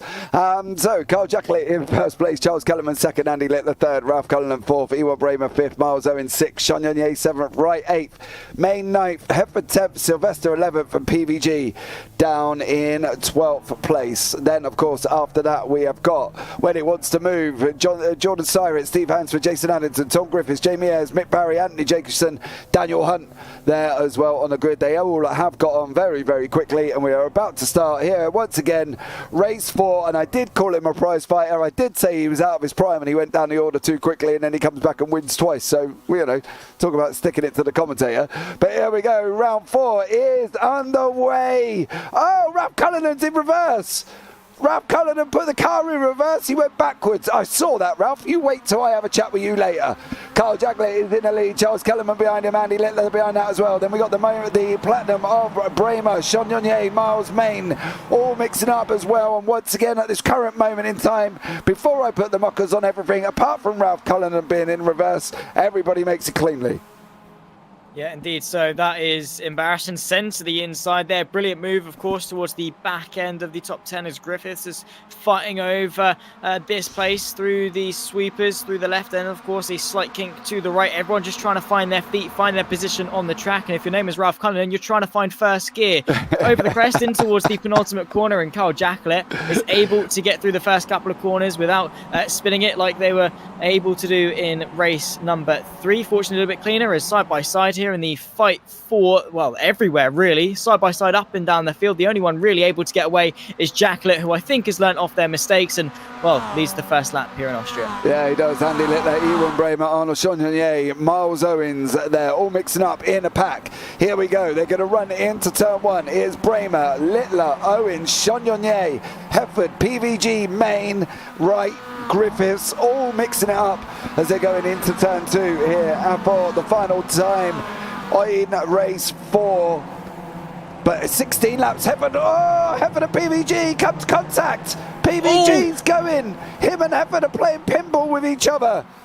And it is PVG. He's gone down the order, all the way down to the back end. He comes in chat, and everybody that seems to come in for an interview ends up going out the race after. Well, he talked about not really seeing anyone over the course of the last couple of races. He's been out in front. Now he's got, you know, the same problem, just in reverse, because he's all the way back down in P20, which is such a shame, of course, for the Flying Dutchman. And, well, he'd love to get in on this action because this is a scrap and a half for pretty much 6th place. I think everyone involved and argy-bargy, side by side, as pretty much wherever you look. We tick off yet another lap, and, well, just in the background, of course, this is Anthony Jacobson versus Ralph Cullinan, who's now been able to get himself going uphill and towards turn number 1. They're side by side. There's a send. Oh, my word. So close to contact in that fight in behind. And, well, there we go. That is Jacobson trying to get the up and under. And now on that run in towards turn number 2. To be honest, James, I don't know how you're deciding where to point these cameras because you can point it anywhere and you get a money shot. Yeah, I'm just basically... I don't know, Zach, to be honest, but I know at least Main is just obviously looked like he's got to slow down and is running on the left-hand side there of the circuit currently at this moment in time. Daniel Hunt, Griffiths are having a battle. There is Darryl Wright, Jordan Syrett actually off on the left-hand side of your picture at this moment in time here, but Daniel Hunt, Tom Griffith fighting away as they're going round to the last corner. Carl Jacklett is slowly being caught by Kellerman. Bramer's slowly catching Charles Kellerman. Owens is slowly catching them. And then it is just this gaggle of cars behind Sean Yonye, Hefford, Hunt, Griffiths, and then John Sylvester trying to get in the mix as well. There is fights all over the track currently at this moment in time. But I think it's going to be this lead pack, Zach, that are going to come together very, very shortly. Yeah, of course, Jacklett, Kellerman, Bremer and Owens all separated by a matter of a couple of car lengths. Jacklett doing a fantastic job of just controlling the pace at the moment, but Kellerman under a world of pressure as even Bremer tries to maybe eye up the move for 2nd place. Separated by literally nothing. You could put a sheet of paper between the two of them, and now as they rise up over the crest and towards what is usually the Grand Prix circuit, turn number 9, and, well, all in situ for now, top 4 as they were. Andy Littler about a couple of seconds back, so wait to see if this fight ignites and potentially we could see more brought into the mix. However, a poor run there from Kellerman, and it gets to a point where Bremer's like, you know what, I'm done sitting around, I'm done waiting for you to go for a move for the race lead. Now's my time to take control up in towards turn number 1. He's having a look to the right hand side, late on the brakes. He's got to be brave, he's got to be bold, and there he is, Ivan Bremer up in his 2nd. Yeah, Owens is going to get him as well. Kellerman thought about coming to the right-hand side. Owens did not give him that time. He needs Bramer to drop in front of Owens there, and he has done, and he's pulled Miles Owens through, and that's Owens as well. Kellerman just got bullied out by the Platinum Racing boys. They've had your lunch, they've nicked your money, and they've thrown your shoes over a washing line. And unfortunately for you, Charles Kellerman, you're now bullied back down into 4th place. But Steve Hefford is mixing up in this middle pack with Sean Yonye, Hunt, Griffiths, Sylvester, Cullinan and Jacobson. And this is them as they all come over the crest of the hill and down into turn 9 here as well. Another little pocket of battles is going to happen, and it's going to be, well, it's just non-stop for race 4. It is indeed. And honestly, you said race 4 was the one to look out for, but I'm sad it's race 4. I'm sad it's about to end, in all fairness. But thankfully, we get this for the next, what is going to be 11 weeks, which is thankful because, well, I just want more of this. It's been so much fun, and well, we still have just under 10 minutes left of it. It's been brilliant, and well, could we crown yet another victor for the 4 races we've got for round number 1, of course, of the UkSimracers MX5 Championship. Ivan Bremer on the back of Jacklet, 2 drivers who were leading in race number 3, and well, actually, unfortunately, tumbled their way to the back of the field, so they've made amends for it in race number 4. However, Miles Owens might be eyeing up into second place in a short amount of time. However, bumper to bumper to bumper are the entirety of the top 3. Then, of course, you've got Kellerman about a couple of car lengths back, focusing on board on the rear end of the Dutchman's MX5, and you can just see Owens there, just daunting, waiting in the wings, maybe waiting for the Platinum Racing Team car to go for a move for the lead. And then, as we've always seen with Platinum Racing Team, they just work together. One goes to the inside, the other one follows them through, and well, with the slipstream, this might be the move for the lead. Yeah, here we go now. Bremer's on the inside. Jacklet is unfortunately on the outside, and I'm surprised Owens didn't tuck in there. He got the run out. This is where they need to work. This is where they need to work. And from an optical point of view, Charles Kellerman needs to go and help Carl Jacklet. Unfortunately, Jacklet is just going to be bullied out of that inside line, and through come Platinum Racing. Drops the optical man to the back end of the pack of 3, and he's now fighting with his own teammate of Charles Kellerman, but Platinum setting him up there. Job done. Thank you very much. We're going to take this lead. Yeah, indeed. So brilliantly done. And Platinum Racing Team, you know, we saw Momo and how dominant they've been, of course, over recent times. But Platinum Racing Team, their team dynamic is just second to none. It's not something you often see. But even Bremer and Miles Owens, they're just working together so flawlessly. It's almost like they're doing synchronized swimming or something, let alone MX5 racing. And, well, Carl Jacklet and Charles Kellerman, they've got to pull their fingers out and maybe try and find something in the latter half of this race to bounce back in that battle of the teams. Defensive, though, on that run up the hill, as Steve Herford, I think, is now under a bit of pressure as Daniel Hunt tries to move to the outside line through turn number 1. They're side by side, so close to contact between the pair of them. And there goes Daniel Hunt up into 6th place and eyeing up Jamie Ayres back to this fight for the lead. However, Ivan Bremer, Miles Owens, I think these two are just going to hold the fort, in all fairness, you know, anchor down and not let anyone back through. Yeah, definitely on that. And Bremer is relying on Owens to do such a defensive, stellar job here. So Jacklet and Kellerman can't get through going round turn 9, and it's going to be tough for the two, obviously the optical boys behind them, to overtake these Platinum guys. But currently at the moment, Bremer looks like he's got this one sort of not under control, but in his pocket almost. Yeah, I can see that. I mean, you wouldn't see Miles Owens doing anything, particularly in terms of the team dynamic. A 1-2 is for sure something they're going to want to try and facilitate. I mean, maybe if they had more of a gap back to 3rd and 4th, maybe we could see them scrap it out. But right now, no, that's not the case. There's a move there to the inside from Charles Kellerman, maybe to take the helm at the lead of the chasing pack. And well, bit of an awkward kerfuffle there. Jacklet didn't really want to relinquish the place. Kellerman went for it, and all they're doing in awkward skirmishes like that, granted they've got away with it this time, but in future, all they're going to be doing is hurting themselves. Tripping up over themselves like that is not the way to go, particularly when you've got 2 Stonewall teammates fighting for the lead. Taking a look back in the mid-pack as well as Tom Griffiths is on the back of Ralph Cullen, who's, let's be fair to him, yes, he's lost 5 places this race, but he's got himself back inside the top 10, so fair play, a great recovery drive from Ralph. Yeah, it was. He did a bit embarrassing on the line there going backwards, and I'm sure he'll jump in and tell me all about it for an interview. But Ayres there in 12th, Hunt up 14th place. Ayres up 12 places, Hunt up 14, Hepford up 3, and Sylvester up 3. Of course, then we've got Griffiths up 6, Jacobson up 7 there. But it looks like the lead pack have come back together again, and all 4 cars are still within that blanket throwing distance. And if they're not careful, Ayres and Hunt are coming, and they're about 2.4 seconds back at the moment. Oh, I mean, Jamie Ayres, Daniel Hunt, they're probably two drivers that have proven tonight that they are two drivers you don't want to mess with.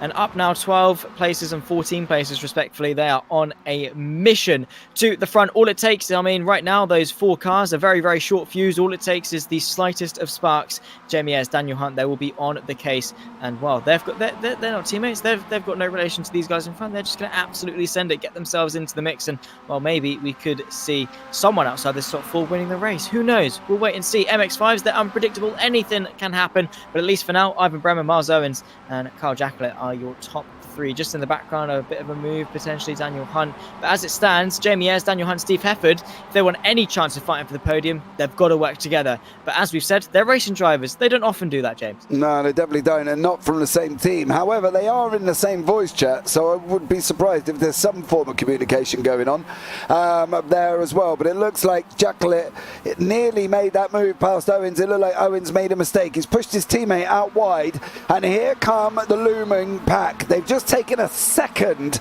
out of them over the turn 2, 3, 4 complex here at the Red Bull Short. So they have just nipped a second out of the guys in front. It's now down, but near enough down below a second. So this 1 4-car fight is going to become a 7-car fight very, very shortly, I think. And we've still got 4 minutes remaining. They're just going over the line now. They might get 3, maybe 4 laps in if we're lucky here, but they're coming. You can see them in the background. Momo, DOF Reality, Momo with a hand to Steve Hefford, and they're coming for the boys in front. This is like oval racing, surely, as ducking and diving, trying to find the space. That's Kyle Jacklett looking to the inside of Miles Owens. Cut off, though, in towards turn number 2. Able to hang on. Kyle Jacklett nearly sold Owens the dummy. And the more they fight, well, that more the pack gets reeled in bit by bit. And I was just saying, 7 cars potentially fighting for the race lead. I'd expect this from Daytona. I'd expect this from Talladega. This isn't stock cars. This isn't an oval race. This is MX5s at the Red Bull Ring National Circuit. And I am absolutely loving this. Any one of these guys still have a chance. There's the move just in the background there, potentially. That's Daniel Hunt looking to the inside of Jamie Ayres, who's going to sail his way around the outside. Now on the scene is Steve Hefford, who tries to follow him through. Now to the outside of turn number 10 as Daniel Hunt gets cut off. Bit of contact, though, sends the red car wide.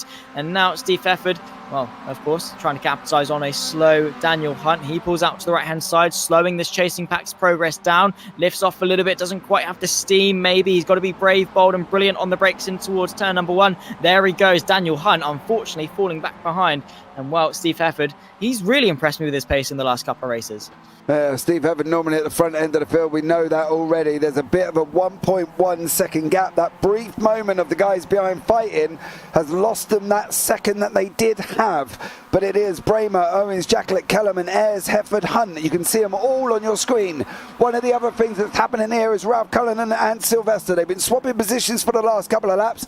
They've swapped no fewer than 5 times already, and they've just swapped again for the 6th time within 2 laps. So an absolutely barnstorming race here from Ralph Cullinan and John Sylvester. 6 swaps in 2 laps is mightily impressive, Zach.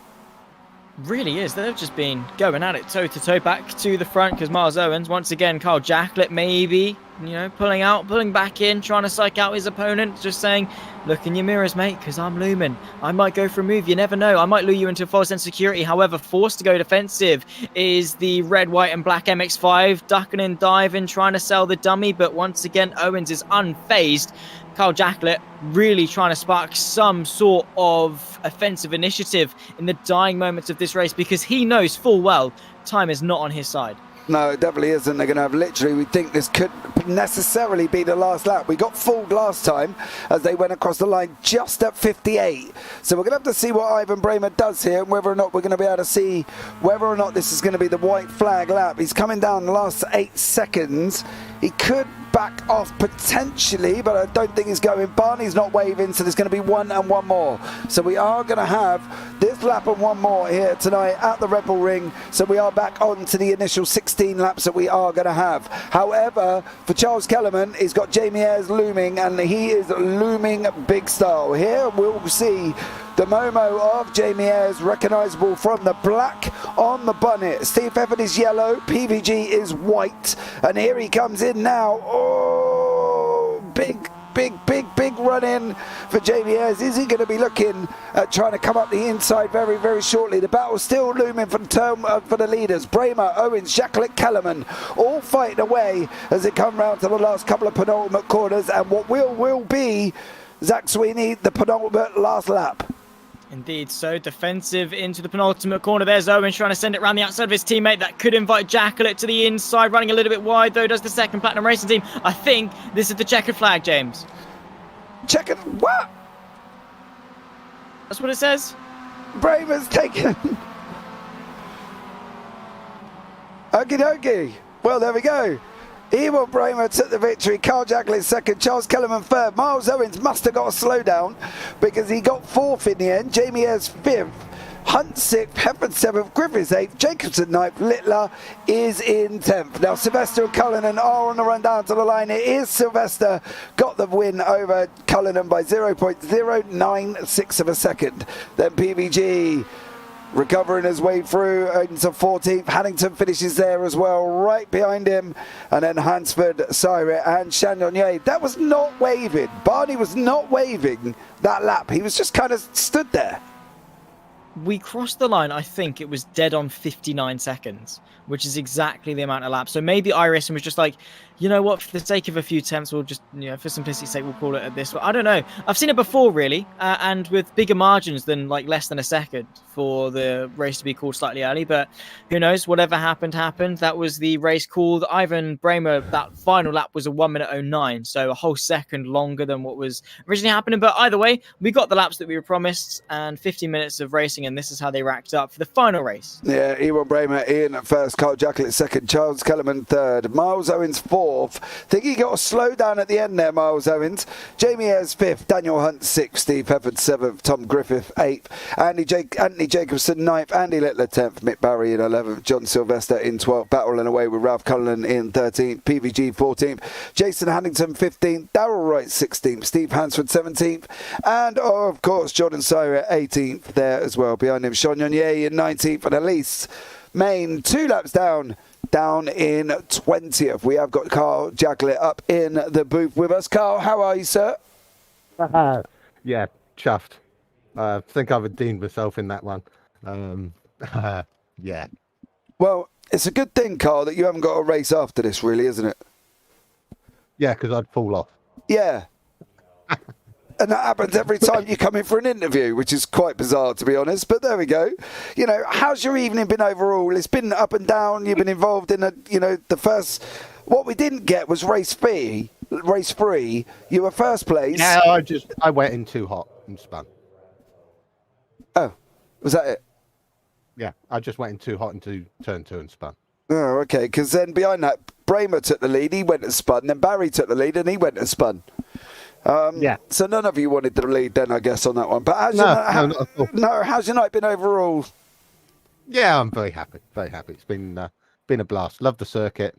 Car's been nice and quick. Very pleased. Very pleased indeed. Good to be back in the MX5.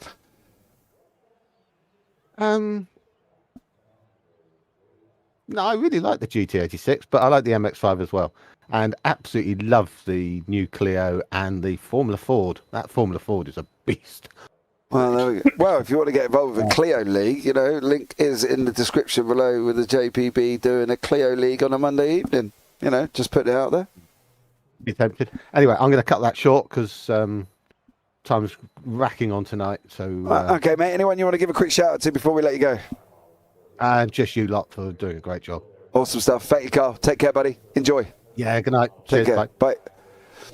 All right, and then next in the booth is Ewan Bramer taking the victory in race 4. His first victory of the evening, his first victory of the new season. Is it many more to come, Mr. Ewan Bramer? How you doing, James? I hope so. I sure hope so. It Matt, was really good fun. great racing tonight, wasn't it? It was. Took me by surprise, actually, because I was really expecting a lot of mayhem. No, it was really clean. It was really good. I made the necessary mistakes myself, but yeah, after all, it was good. It was really good. Yeah, race 3, you made a mistake in the lead. Yeah. cold tires. Excited. I saw that the guy in front of me also spun because I think the guy before that, the corner before, also spun. Yeah. And and then I just full throttled it, and as soon as I did, I was like, oh no, and it was already too late. So yeah. Well, if it's any consolation, the next guy who took over the lead from you also spun. So, you know. Oh, no. Nobody wanted it. No, nobody wanted the lead. Onwards and upwards, though, bud. What's the aim for the season, mate? You know, you've had a cracking start to it here at the Red Bull Ring. We go on to Rudskogen for round 2. That's going to be a tough circuit in its own right. But, you know, what are you hoping for? Because obviously this is a three-season championship. So this is just kind of one season here at the one sort of, I suppose, mini-series before we go into the triples for the end. Yeah, exactly. Really, I went in with no expectations. But after the first race, I was like, yeah, okay, we got a shot for this. So yeah, we're gonna try to go for it. Of course, 3 of us, because I won the last race, but usually I'm the slowest in the MX5. So I'm guessing John and Miles should be doing good this season. Well, don't count yourself out, mate. They haven't won a race. You did. So, you know. True that. You know what I mean? Slow and steady, mate. That's true, but the last one was definitely on Miles because he was pushing me a lot. Well, it doesn't matter. E1? I'll take it. Yeah, I'll take it. Take it, mate. Take it. Anyone you want to give a shout out to before we let you go this evening, bud? Of course, my buddies Miles and John, as always, and Platinum Racing Team, of course. And yeah, you guys, the broadcasters, as always. I'm gonna watch it back. But I was listening while racing.